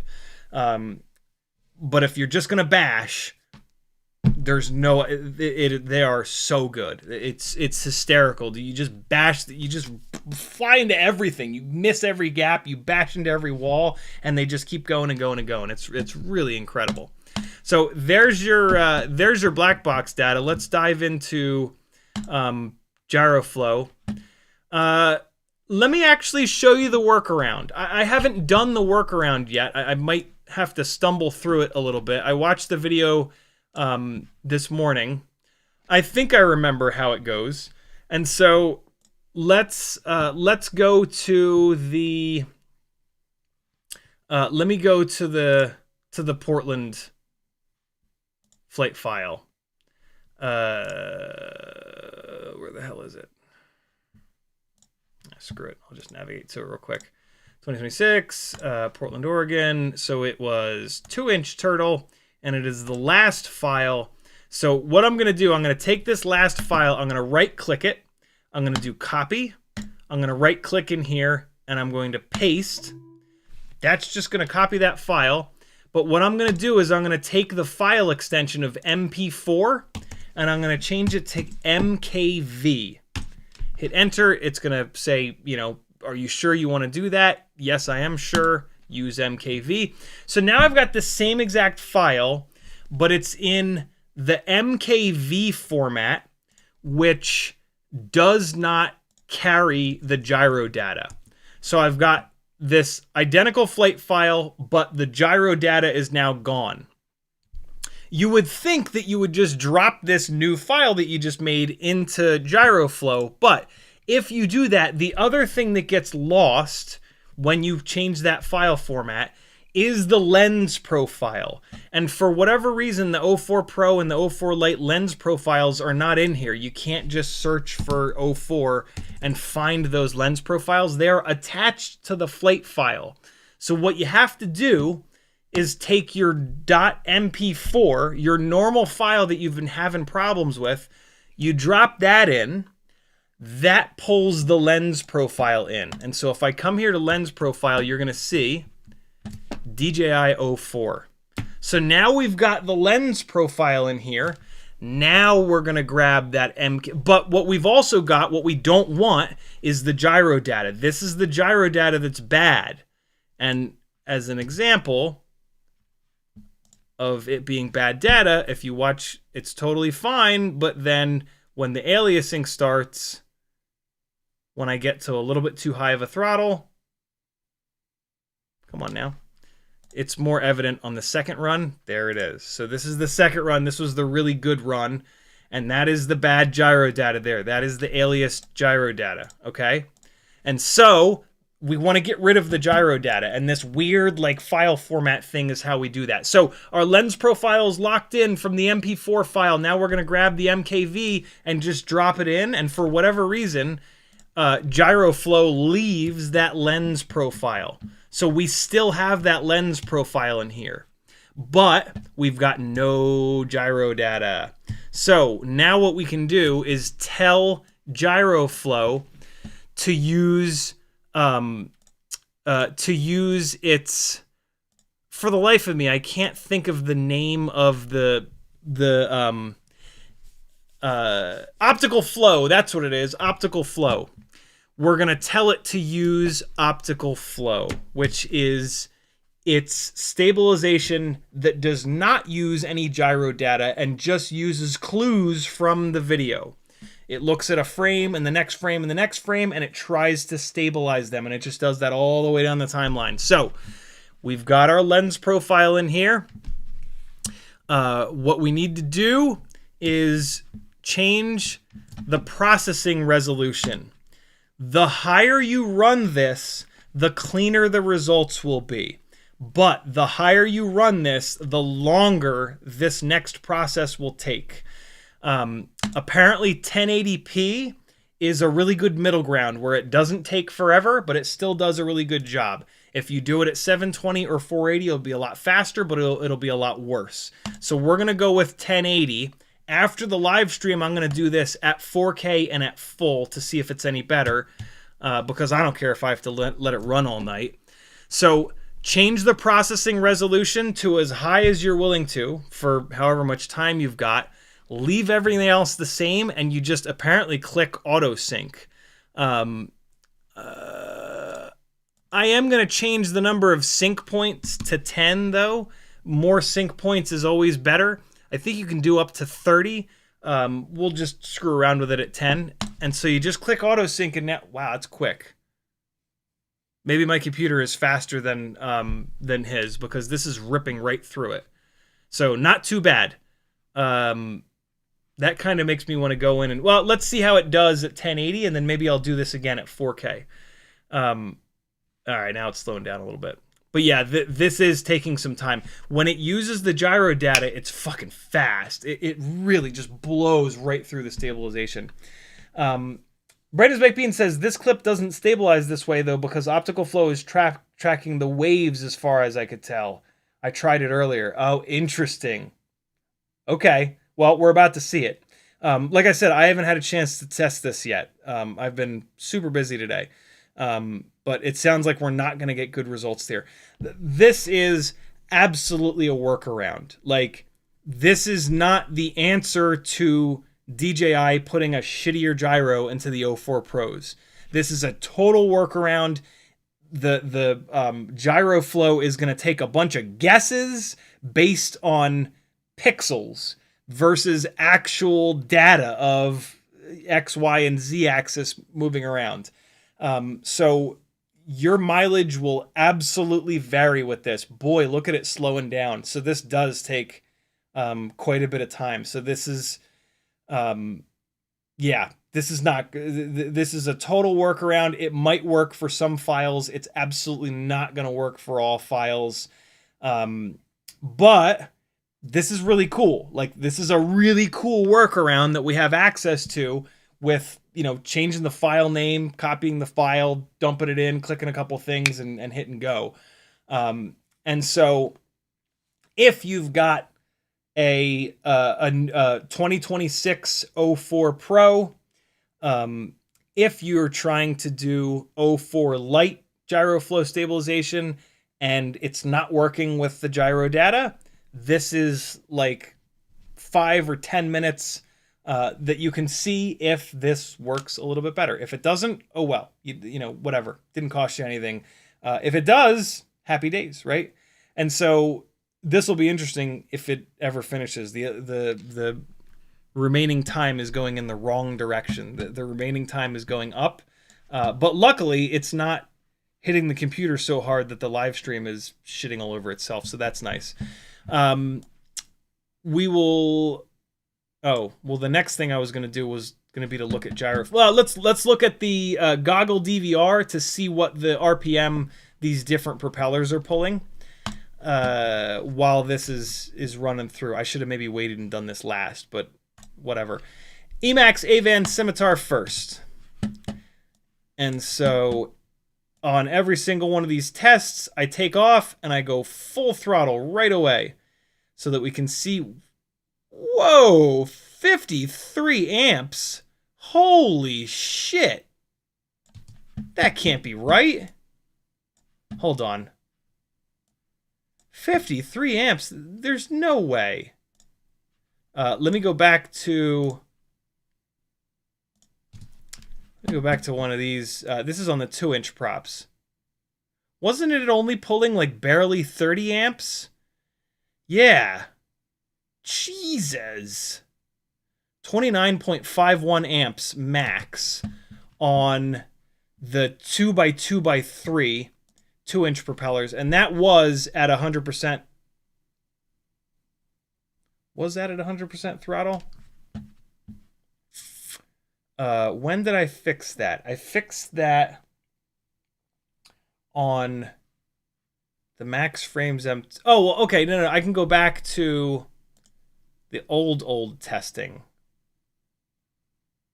Yeah, I can go back to the old testing to kind of confirm. Oh, wait, no, I have a spreadsheet, don't I? Let me see. I do. Okay, so... Oh, I haven't been keeping track of the amps, though. I've only been keeping track of the RPMs. That's okay. We can figure this out. Hold on. So 2-inch prop testing in the baby turtle frame. This was back before. I gotta confirm it though. Hold on. It's easy to confirm. I just open one of these logs up and take a look at the. Okay, so we're looking at the T 2x2x3s. We're gonna go in here. View the analyzer, zoom the analyzer, and then we're going to go to frequency versus throttle, and we're going to see if it goes up above 80%. Give me some... This doesn't even go above 60%. What on earth? Hold on. 2023. Here's a 2023. Oh, God. Of course I don't have a black box file. Let's check this one. Come on. That's stopping at like 90% throttle. What the shit? Hold on. 2023. I'll find one. Come on. There we go. Okay. So this is one. This is a comparison point. That's a 1003 though. Damn it. Hold on. I want this test to be as close as possible. The 1103s are very close in stator size to the 1202 and a halves. And so, hold on. I'll find one. Frequency versus throttle. Gyroscale pitch. All right, so this file's not the one. What about these 2035s? Yeah, that'll work. 2025. Let's check though. 2023. Nah, that one doesn't look as good. 2015.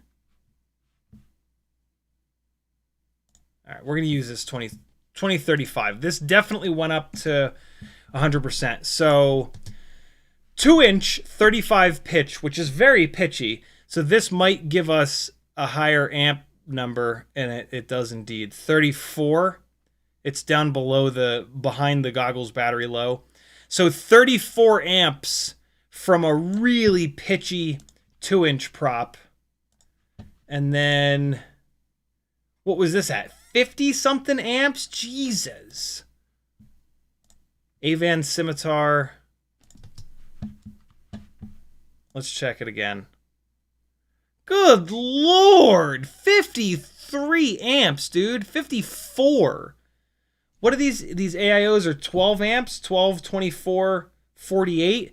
That's exceeding the constant amp rating. There's also a burst amp rating, which is usually 5 or 10 amps higher. So that's why this thing hasn't exploded. But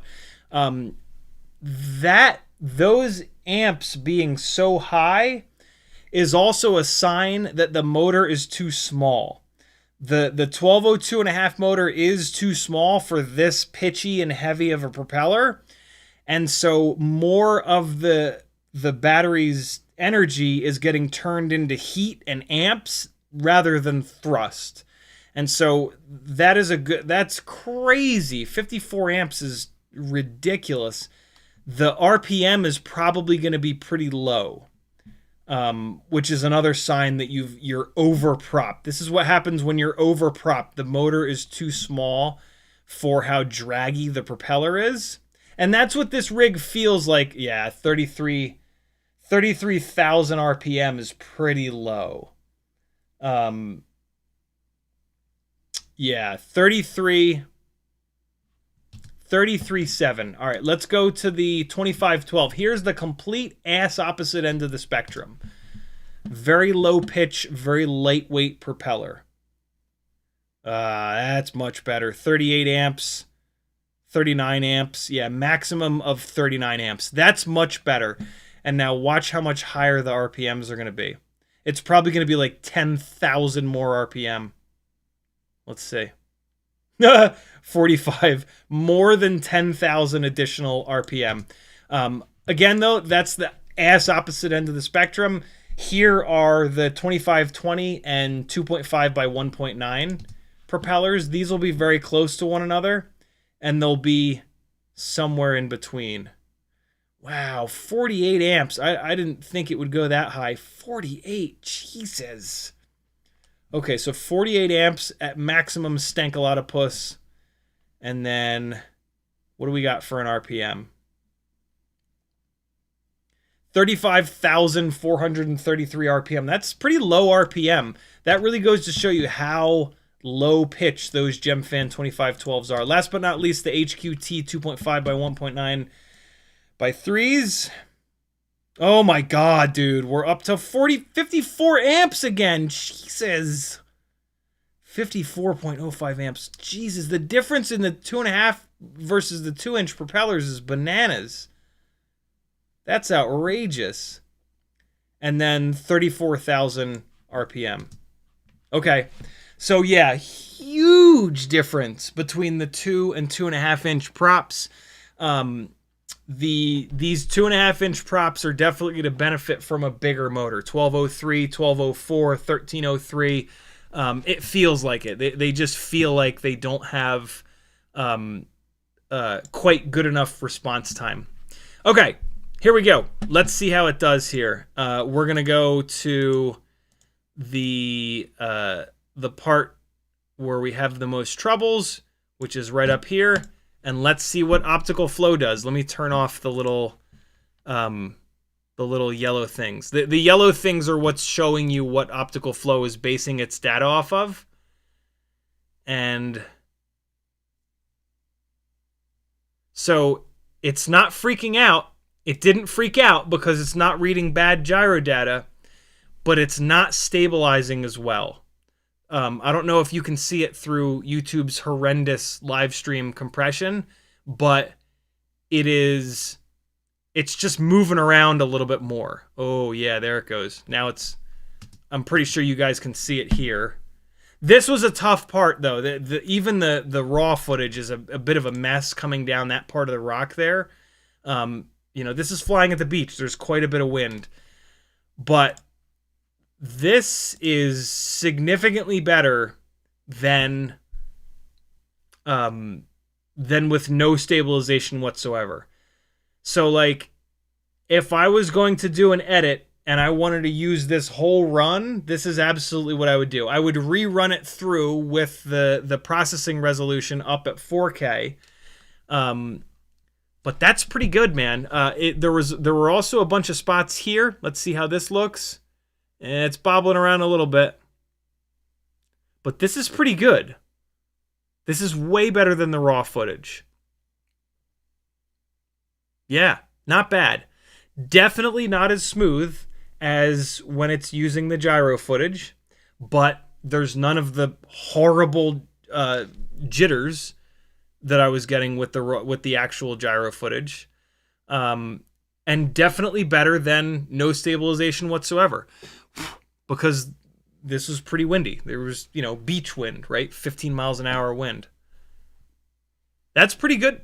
That's pretty good, though. That's totally acceptable. Like, you could absolutely do an edit with this, and any little bit of movement, it's like, yeah, sure, we're at the beach. It's fine. It's reminding you that we're flying something for real, not, typing into fucking Claude, please give me FPV footage of flying out to Ayers Rock, or whatever the name of this rock is. That's pretty impressive. There's some jitters. So here's the first run out to the rock. Yeah, definite jitters there. Not the bad gyro jitters, but just optical flow is taking a bunch of guesses jitters, right? Like, in order to stabilize hard mount footage, you need the gyro data. You need the gyro data that's showing all of these motions that are being put into the camera from the wind. I am really impressed at how decent of a job this did, but this is still a workaround. It's still not good enough. With the better gyro, if DJI had put the better gyro into the 04 Lite, this would be 100% smooth, no problems whatsoever. Like, butter smooth, looks like it was filmed on a gimbal kind of stuff. And so we're still behind the 8-ball a little bit here, but this is a massive improvement over using the bad gyro data. Haystack Rock. Thank you, El Chingon. Very cool. Very, very cool workaround. And that's how you do it. There you go. Last thing that we're going to look at is using the gyro data, because all of the testing that I've been doing is surrounding how do we get the 04 Lite to give us the best possible results with the actual gyro data, even though we've hard mounted it. We're going to leave everything alone. We're going to drop the normal files into Gyroflow, and we're going to take a look at how all 4 of these different propellers did. The one I'm actually most excited about is the Emax Avan Scimitar, because it's the worst balanced, but what it's starting to look like is that as long as the propeller is somewhat well balanced, Gyroflow seems to react in the exact same way. And so on this initial punch out, I'm going to go to full throttle and it's going to go absolutely ape shit. But then halfway through, I'm going to start flying gentle. What seems to work better than anything in terms of getting good stabilized footage on a hard mount camera, 2-inch or 2.5-inch rig, is using as little throttle as possible. And so for the middle part of this, I'm doing a black box log, And so I'm doing fast runs, I'm doing slow runs, I'm cycling the throttle all the way up and down, and that's causing all hell to break loose.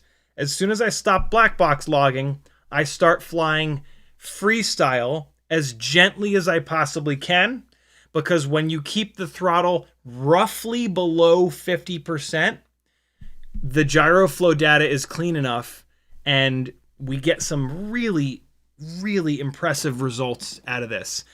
And so, with really poorly balanced propellers, it's a mess.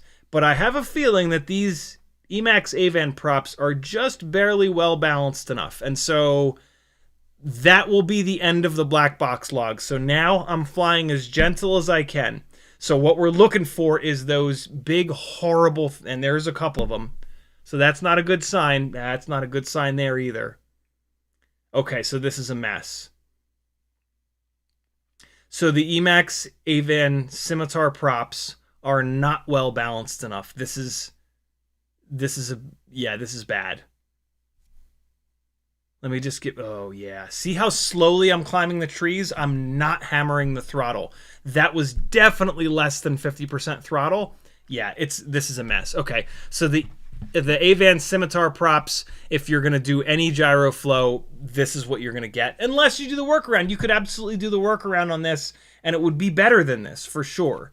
But, yeah, for my latest obsession, stay away from the Avan Scimitar props unless you're going to do hardcore bando bashing, and then definitely run them, because you're not going to Gyroflow freestyle. You shouldn't really be gyroflowing freestyle footage. Let it play the way that it is. Get your tune locked in and let her rip.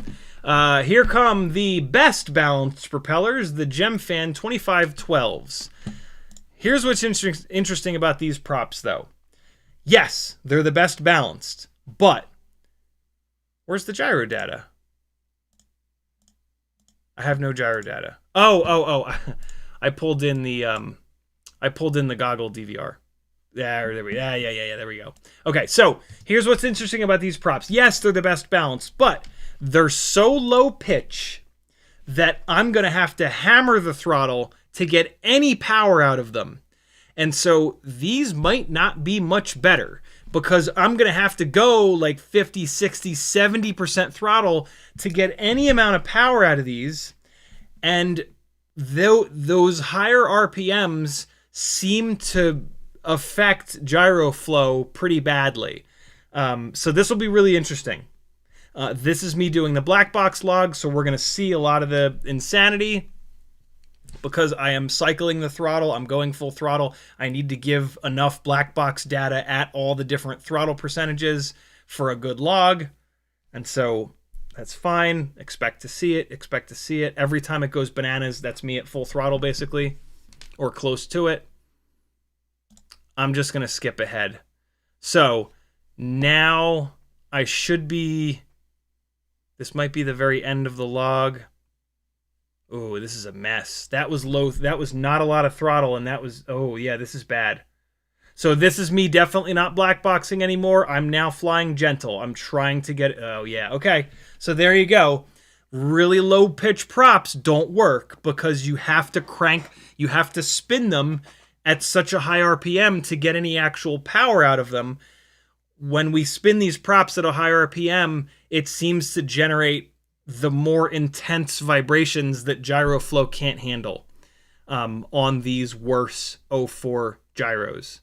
And so, yeah, this ain't great. Let's give it another couple seconds, though. Now, see, like, yeah, no, this is a mess. This is a mess.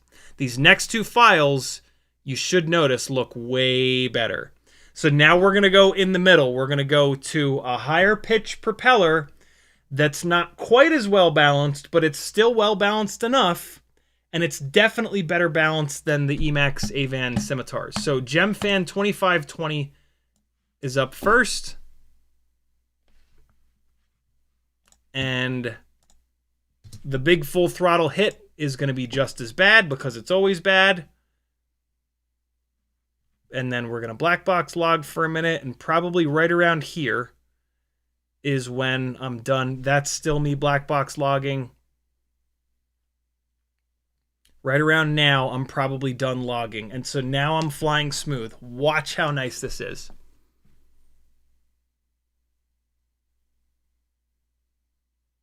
Keep the throttle below 50%. I was also kind of keeping an eye on my turn on throttle in your OSD if you're going to do this, so that you can keep an eye on your throttle. Look at that. It didn't. That was a roll. There was a tiny little judder when I increased the throttle to give a little pop before that roll, but that was it. This has been totally smooth, other than that one little big throttle that I put in. Big throttle amount. So this is it, man. This is what I'm starting to see repeatedly, is that you don't want the lowest pitch propeller, but you need it to be somewhat well balanced. It doesn't have to be the most well balanced prop. It just has to be pretty well balanced. And then keep your fucking finger out of the throttle. That's perfect. When I was doing this drop, there was a little split second where I thought I was going to hit this branch, and I stabbed the throttle, and you can see it judder right there. That's me going above 50 or 60% throttle where the gyro data aliases, and we got one of those little judders. But the rest of this, I'm just flying smooth. And if you're going to fly cinematic, you're going to be flying smooth. It kind of sucks that we can't go full throttle and get cinematic flight footage going really fast. But for a freestyle rig, right, this is not a cinematic build. This is a freestyle build. And so, like, if you're flying freestyle, fly hard. As soon as you want to get a little bit of cinematic footage, just chill the fuck out. Keep the throttle below 50%. Run props that are well balanced. And on a 2-inch or now a 2.5-inch, a stiff 2.5-inch frame, there's another scenario where I go full throttle, right? I'm flying a little bit harder at the end of the battery, full throttle, blah, blah. It goes crazy. Awesome. Gemfan 2520s on the Bando Turtle frame are a good combination. Now we're going to do the HQ T 2.5 by 1.9 by 3. They're just as good. I'm going to fast forward it here towards the end. Here's me flying gentle. These props, as we saw in the black box logs, are very similarly balanced. Flying nice and gentle. Look at this. Ready? Watch this run. Butter, butter, butter, fucking smooth. To be able to do that with this stupid little thing. Look at that. Look how nice that is. There was wind. I remember when I was flying this, it was bobbling all over the goddamn place. That takes it all the way out. That is so impressive. Hard mounted camera. Yeah, man. 10 out of 10. I'm really, really happy that we were able to kind of figure this out. Not one hiccup through there. I love it. I absolutely love this. Now let's compare it to the other frame with the longer arms. So let's go to the Pro Turtle, and we're going to go to the same motors, GEP 1202.5, and the same propellers, HQ T 2.5 by 1.9. Pull that in. Go halfway through, and it's not as good. Let's see if it chills out a little bit. Wow, this is me really low in the throttle. That's a really slow cruise. Here we go. Now we're talking. Picking it up a little bit. That was smooth through there, but that was super, super, super low throttle. Now I'm going to... see. Well, that might have been full throttle. Hold on. Come on, me from like 2 weeks ago. Dude, fly gently, but freestyle-ish. That's a little too hard. Of course, it's going to freak out. Come on. This might have been before I realized that if I flew gentle, it wouldn't freak it out. Let's just see, though. Stop. Just chill. Just relax. Fly gentle.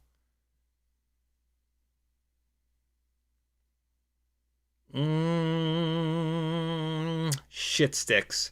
There's a lot of throttle in here. There's a lot of 50+% throttle in here. I think this was before. Let's check. Let's check when I was logging. Surely I did a couple low throttle passes when I was logging. See how the horizon is off the top of the screen? That's heavy throttle. Here we go. Here's a low. Stop it. Here's a low throttle pass. Or not. This is me getting the flips and rolls in. Hang on. Here's a slow pass. Here we go. That's a really slow pass, though. Oh, see, yeah, I do think this is worse. Let me grab the 2520 file. Let me see if there's me flying a little bit more gentle in here. Here's the 2520 on the frame with the longer arms. Okay, so, oh my God, this looks all nasty. Now, yeah, see, this is before I realized I needed to fly this freestyle part of it with very low throttle. So this is me freestyling hard to see if it can handle it, which obviously it cannot. But this is literally where we learned that, and so this is important. Damn. That's a shame. Hold on. Let me see if I can get another slow pass. This is what I want to see. That's what I want to see. Okay. So smooth, smooth, smooth, smooth, smooth. Medium throttle, medium throttle. I start digging into the throttle. See, it starts to freak out pretty early.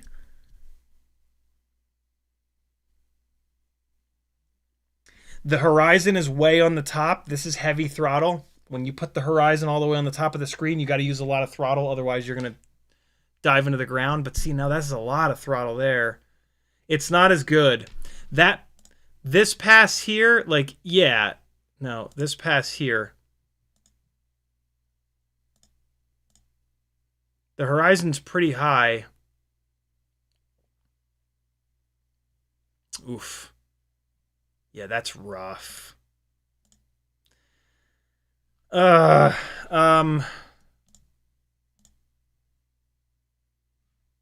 that's a good test right there. Okay, this is what I want to see. So the horizon line is about 3/4 of the way up, right? Totally smooth, totally smooth. I'm going to put the nose down. Now the trees are starting to come off the top. The horizon line is like 1/6 of the way up. Still smooth. Continue to bury the horizon, and now it starts to go crazy. So between the two frames, I think there's less of a difference than I thought. It does make a lot of sense, though, that the Bando Turtle frame with the really short arms is going to perform better.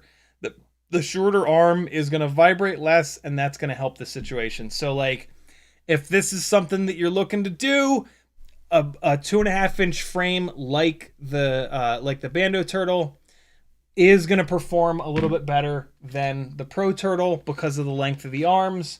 The Caillou Mini, which is, of course, the super popular 2.5-inch frame, has very long arms, but this carbon is really nice, and I think it might even be slightly thicker. Oh my God, no, it's actually thinner. It's actually thinner carbon than the... No, it's the same. It's the same thickness carbon as this Pro Turtle 2.5-inch.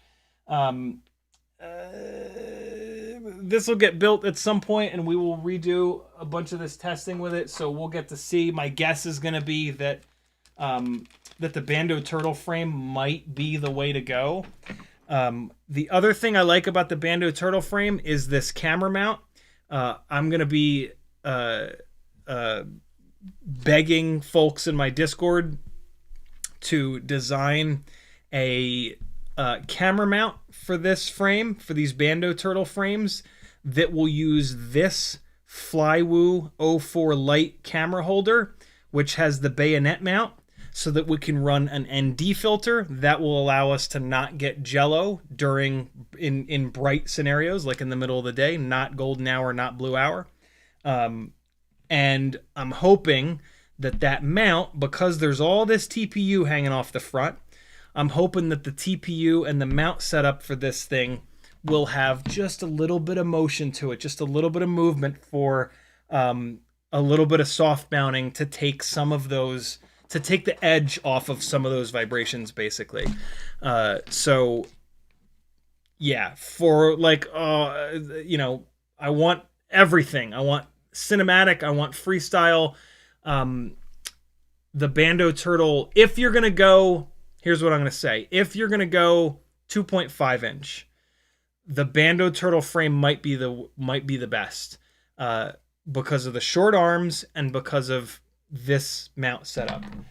For me, I really like the flight characteristics of the 2-inch setups on these at the all-up weight that these are at. I like the smaller propellers.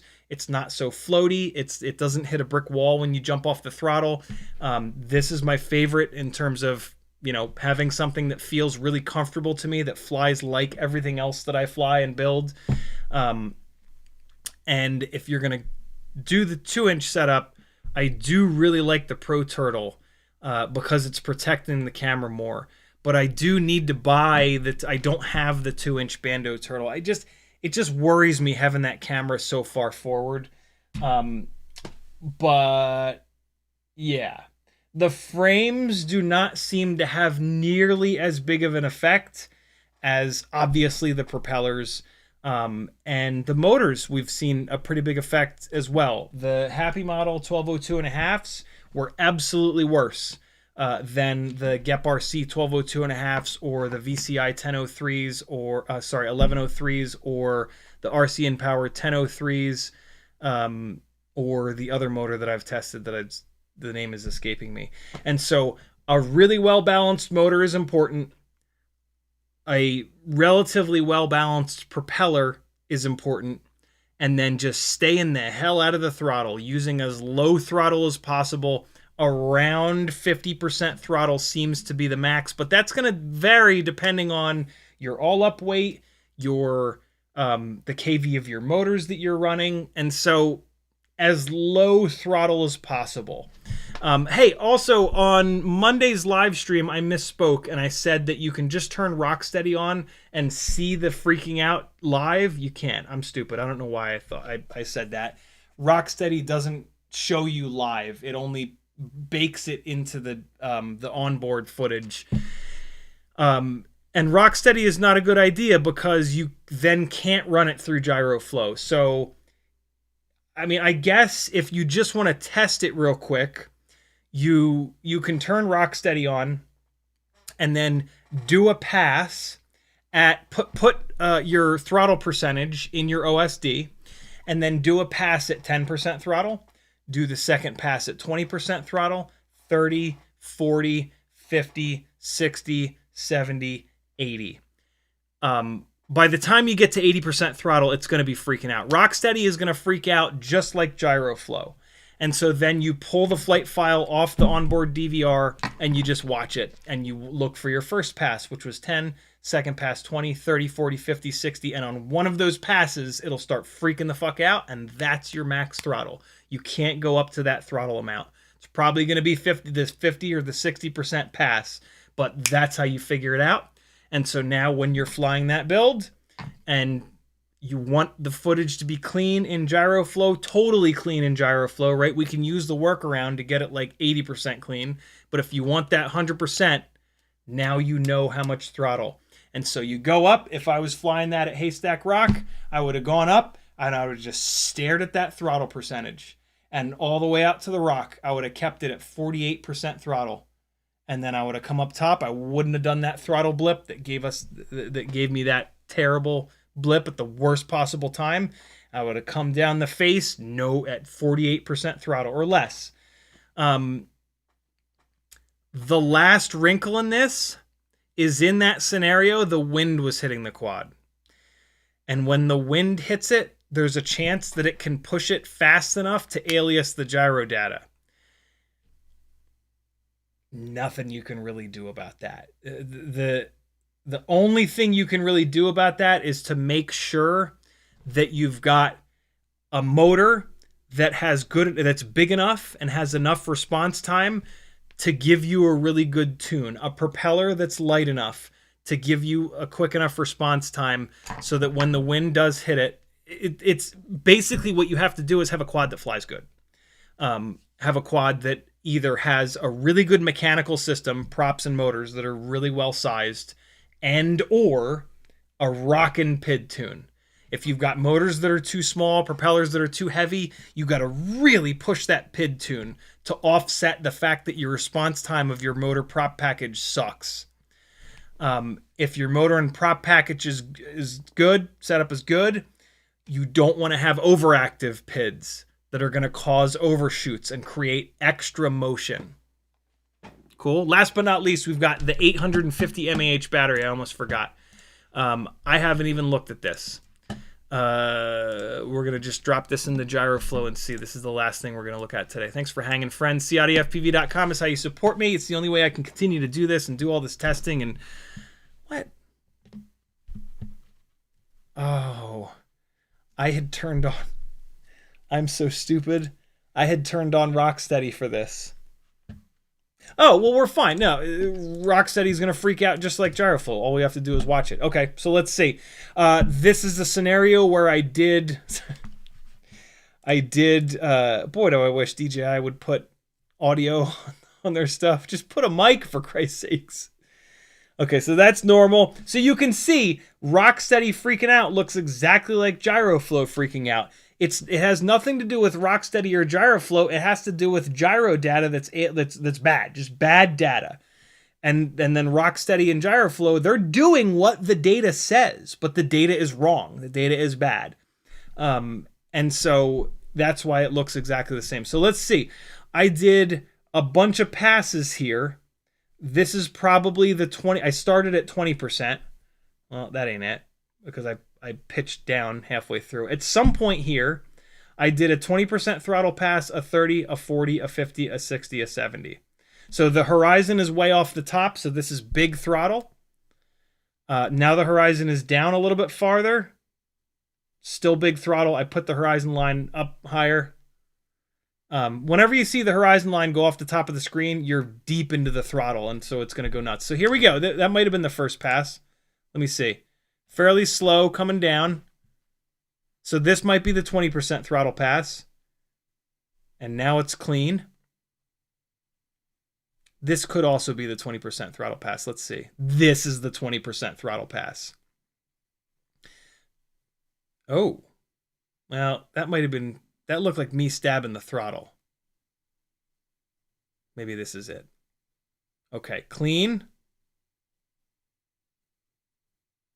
And so now this is with a really heavy battery. This battery is like 30 or 30 plus extra grams. And so now I'm flying gentle, and it's been totally clean here. I'm flying really gentle right now. Hopefully I pick up the pace a little bit. Clean. Still clean. A little tiny jitter there. Realistically, I have to do that. I have to redo this and turn off Rocksteady, because there is going to be a difference between Rocksteady and Gyroflow. But still, I can't run this through Gyroflow since I had Rocksteady on. It doesn't log the data. The horizon line is off the top, so this is big throttle. I would expect it to be a mess. All right. Chill out, me from yesterday. There was a little jitter there. Ooh, that was nice. I definitely added throttle to get up over the roof. You could see it, and it didn't freak out. It did just freak out there. That was clean. See how... So here's an example of, even with this heavy battery, the 2.5-inch rigs, I come off the throttle. See, it just stops. It just doesn't carry. I expected it to carry farther, but the propellers are so big that they're a parachute, and so I had to bail on that move. If that would have been the 2-inch rig, it would have carried farther. The 2-inch setup just feels right for me. Everybody is different though. This isn't bad. This isn't really good though. Like, I was kind of hoping that this heavy of a battery would make this a lot better. That was really nice though. That was completely smoothed out. Rocksteady's really good. This is one of the first times I've used Rocksteady. I'm pretty impressed. Digging into the throttle, and of course it's freaking out. Yeah, not bad. What I don't like about Rocksteady is you have no control. You can't tell it to stabilize less or more. And so, yeah, Gyroflow is so easy to use that, like, you kind of shouldn't use Rocksteady. You should always use Gyroflow. It's so fast. It's so easy to use. This ain't bad, though, but this certainly does not look any better. And I was hoping that it would. Adding more weight to something that vibrates, the weight is going to chill the intensity of the vibrations out. The prop and motor shaking is putting a set amount of energy into whatever they're connected to. If they're connected to something that's heavier, it's going to absorb more of that energy, and it's going to absorb it more slowly. And so it's going to be a less intense vibration, and it's going to be a slightly slower vibration, and those seem to be the two things that help the stabilization out. But yeah, this is kind of no better than with the 2S450s. So that's a bit of a bummer, but to be honest, this is way too big of a battery for this thing. The 2S450s are perfect for the 2-inch and 2.5-inch setups. All right, let me get as caught up as I can on the chat, and then I get out of here. It's almost fucking 1 a.m. here in Atlanta. This is absurd. My voice is starting to go. By the way, there will be no stream on Friday. I have a gig, an all-day wedding. It's not a wedding. It's a giant reception. The wedding is next year. It is a 1,500 person reception. I've done a bunch of work with a very well-known, incredible photographer, P. Taufik, who does exclusively Indian weddings. And he is like the top of the top. Like, for example, there's a bunch of photography from this wedding that is already going to be featured in Esquire and one of the other fancy fashion magazines. His work is absolutely ridiculous. And so every time he comes through Atlanta, he doesn't bring his main FPV pilot, and he brings me out because he likes my work better than his normal guy. But he claims that he can't afford me. He's told me in the past, like, dude, how do I get you to all of these gigs? Like, do you travel? And I've always been like, yeah, I love to travel. Let's do it. But then when it comes to money, he refuses to pay me my normal rate. And quite honestly, this kind of work is rough. Like, flying FPV at a wedding is sketchy as hell, super high risk, and really difficult. Like, you're on your feet all day. It's a 12+ hour day, and I'm not going to do that for less than my normal rate. My normal rate is already less than most of all of the pilots that are at the level that I'm at, to be blunt and without hopefully sounding like an asshole. And so, like, yeah, it would be good to have more work, but, like, sorry, you got to pay me my rate. I'm already lower. It's already a good deal.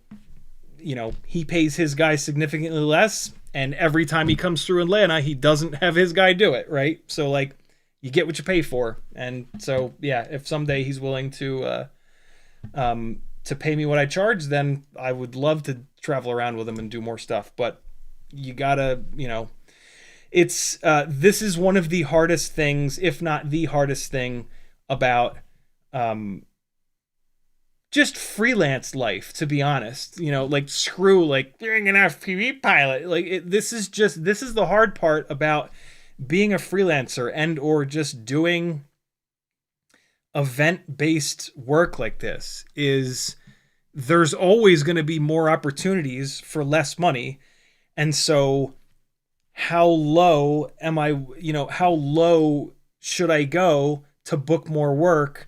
But then now I'm booked up in opportunities that I could have had other work that pays more, right? And so it's incredibly difficult, and it really makes you like work hard to like understand your worth.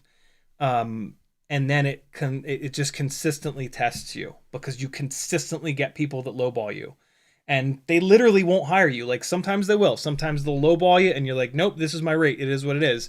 And they'll be like, okay, I can do that. And then other times they're like, nope, we don't have it in the budget. And like there are some ways that you can get around it. You ask them what their budget is early on. You like, there's all kinds of shit that I learned back when I was in sales and project management and blah, blah, blah. But like at the end of the day, they either have the money or they don't. And if you charge more, you're going to work less. Until you get like some magical gig where, they've got tons of money and tons of opportunities. But typically when you charge more, you work less. And that's hard. That is, a hell of a mind fuck. And I don't know if it's gotten any easier over the last 4 years. It feels just as weird now as it ever did to turn down work in the hopes that something else will pop up on that same day, in that time, at that same time. And so like, I don't know, one of the things I'll do is like, if it's like the gig I did tonight for $300 whole, he called me yesterday. And so it was like the odds of me getting another gig tonight, one day later, are pretty much nil. So just take it. So just take the job. It's $300 that I didn't have 6 hours ago. And I was bored flying a Mavic around, but whatever, who cares, right? If it's a couple weeks out though, like, because you can't cancel, you can't book somebody and then like, 4 days before, like, oh, sorry, man, I can't do it. Sorry. You don't tell them that something better paying came along. You come up with a bullshit excuse, but you just can't do that. You can't do that like more than once or twice, because this is a small community and word gets out that you're the guy that fucking cancels and screws them over. And so it's tough. It's tough. But every single person in the freelance world gets it. And it's, yeah, it is what it is. It's hard to do cool things, it's way easier to get like a stable, good paying job in an office doing like, work that is what it is. This is the price that you pay for doing something cool.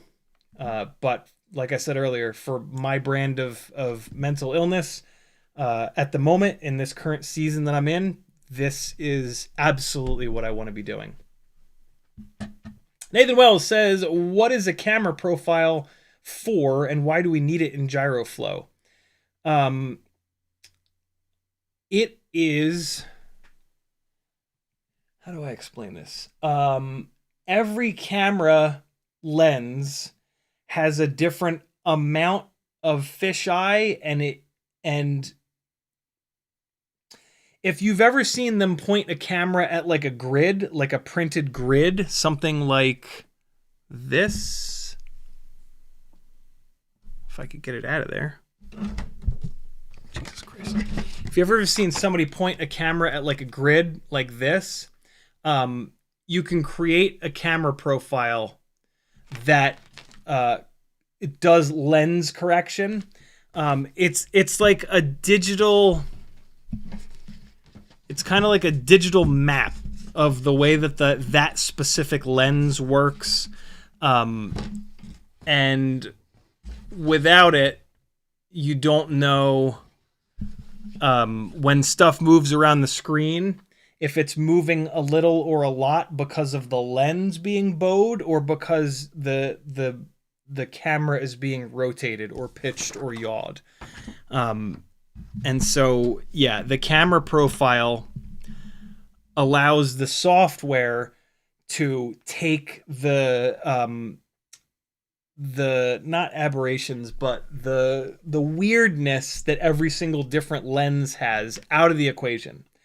And so once you know that everything is, once the lens profile is applied, you know that if something moves like that, it's moving that from the quad moving like that, not from the lens being a little bit weird. Hopefully that makes sense. That's a hard, it's a tough question to answer.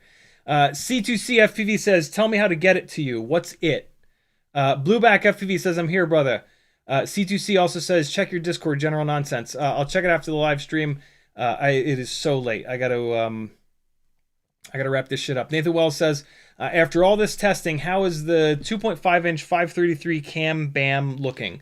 I don't 3D print, so being able to get something that comes with prints is important to me. The cam BAM looks just like the Pro, the 2.5-inch Pro, which I've already tested, and seems to be maybe a little bit worse than the Bando Turtle, but maybe not. It also looks just like the Caillou Mini, which I will be testing sooner than later. So yeah, with well-balanced motors and well-balanced props, and if you keep your finger out of the throttle, it's probably going to be totally fine. Maybe it won't. Maybe the arms have some weird resonance and it'll be really, really bad. There are a lot of things that are factoring into this, and so it's, yeah, it might be okay is the best answer that I can possibly give you. I'm thrilled that on the Bando Turtle we're getting such good results from these motors and these propellers and this exact setup. So yeah, there you go. If you ever need 3D printing, over on my Etsy store, I do have a whole bunch of 3D prints.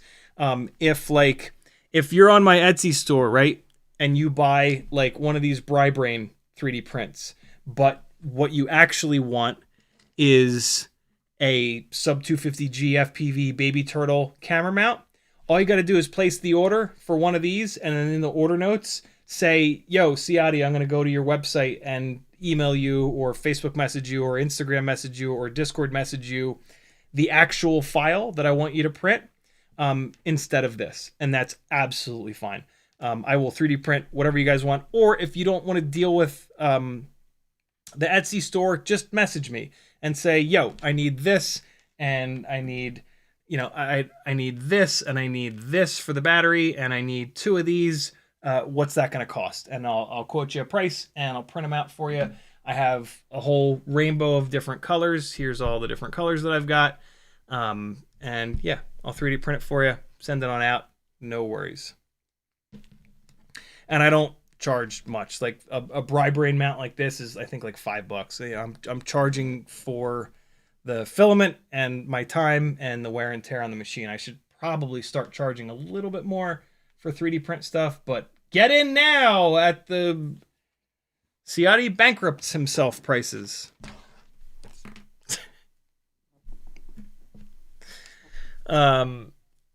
Yamasaur says, can you use black box gyro data instead and sync it up manually? Absolutely, but the problem is the black box chips on these boards are only 8 megabytes, and an 8 megabyte black box chip will only store, like, it feels like about a minute and a half, maybe 2 minutes max, and that's not enough.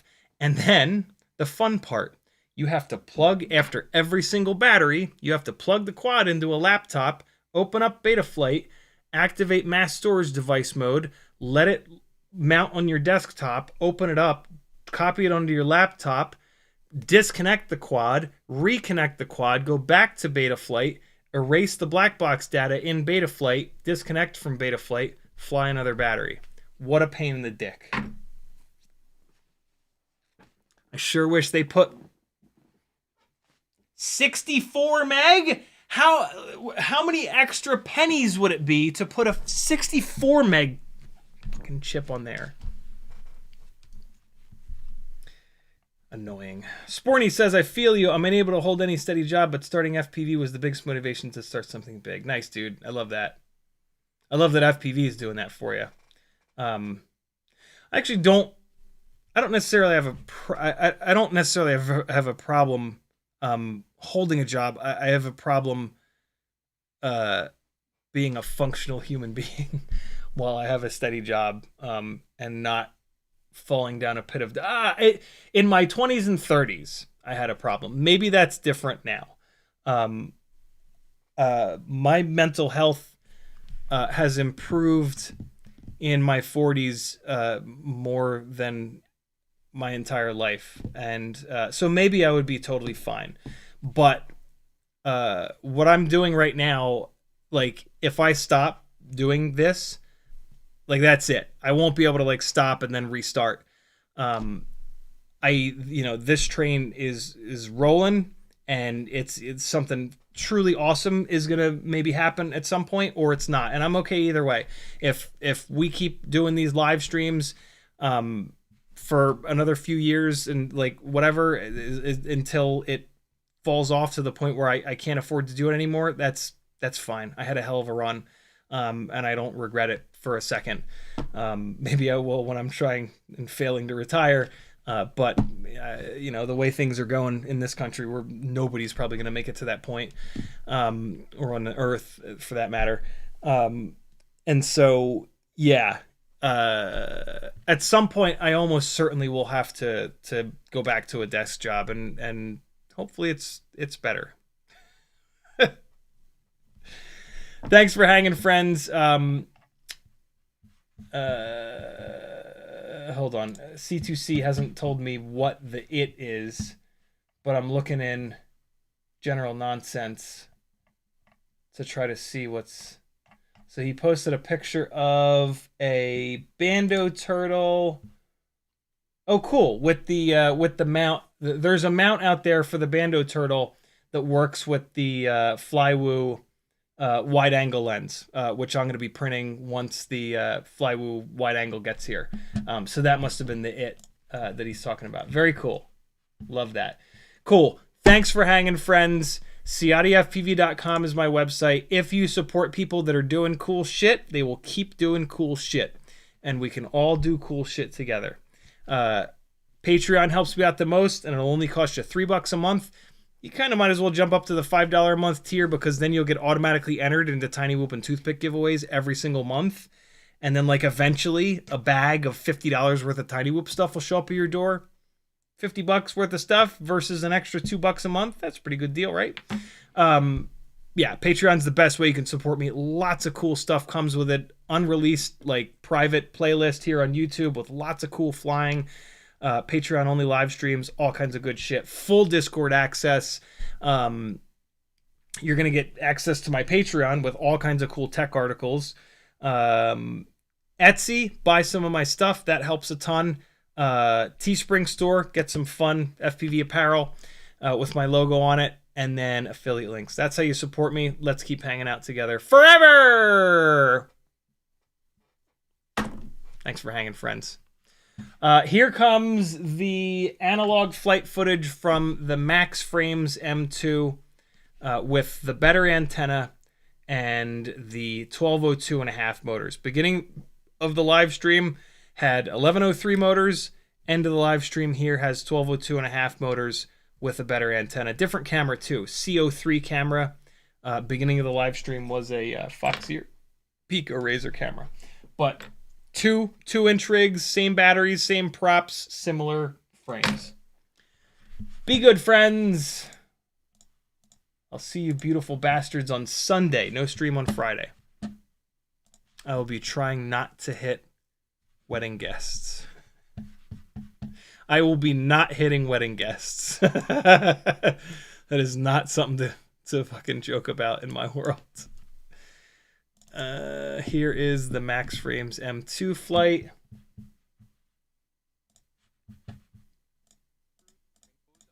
Enjoy.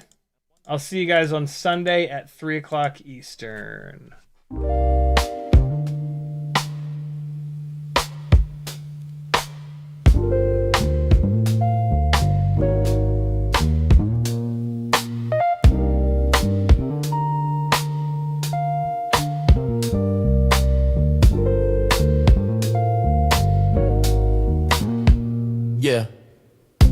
the yard where the grass grows wild. CiottiFPV's goggles locked, grinning like a child. Teddy Spaghetti's fur flies and jet wash dreams, yeah. Chasing small whoops like a dog possessed fiend. Eyes on a neon blur, hard in the chase. Big fuzz and prop spin all tangled in place, yeah. Four-legged rebel with a rotor stir tail. In the circus of the sky, they never fail. CiottiFPV, Teddy Spaghetti, dynamic duo kings, barking at the breeze, throttling at top speed, they zooming through hoops, flipping in style. That schnauzer's got throttle and a toothy smile. Yeah, yeah, yeah. Shotty's on sticks, Teddy's on paws. Side by side, legends breaking all the laws. Through the kitchen, over couch scale terrain. Backyard mayhem in their flight domain. No ground too sacred, no loop too tight. Fuzz, fuel, fury ignites the night. When pilot and pup lock eyes on the prize, every whoop they conquer is a fresh cut surprise, yeah. Yo, Shotty behind the sticks, Teddy's leading the pack. Prop guard missiles unleashed, never looking back. No leash, no map, just freestyle mic. They on the dog drone streets every day and night. Said whoops, hitting low, gotta nail the dive, Teddy. Push throttle up, feel the beast come alive. I see the neon arc, got the sticks locked in, Teddy. Yeah, let's rip this loop, ride the roar of the wind, Teddy. Yep. Yeah, CiottiFPV, Teddy Spaghetti, diamond and duo kings, barking at the breeze, throttling at top speed, zooming through hoops, flipping in style. That schnauzer's got throttle and a toothy smile. Teddy Spaghetti. Barking at the breeze, throttling at top speed, zooming through hoops, flipping in style. That schnauzer's got throttle and a toothy smile. Yeah, when you hear that bar cut the rotor hum, you know Ciotti and Teddy's mission's just begun. FPV's fur-faced legends, legends singing loud, yeah. Teddy Spaghetti and CiottiFPV always proud.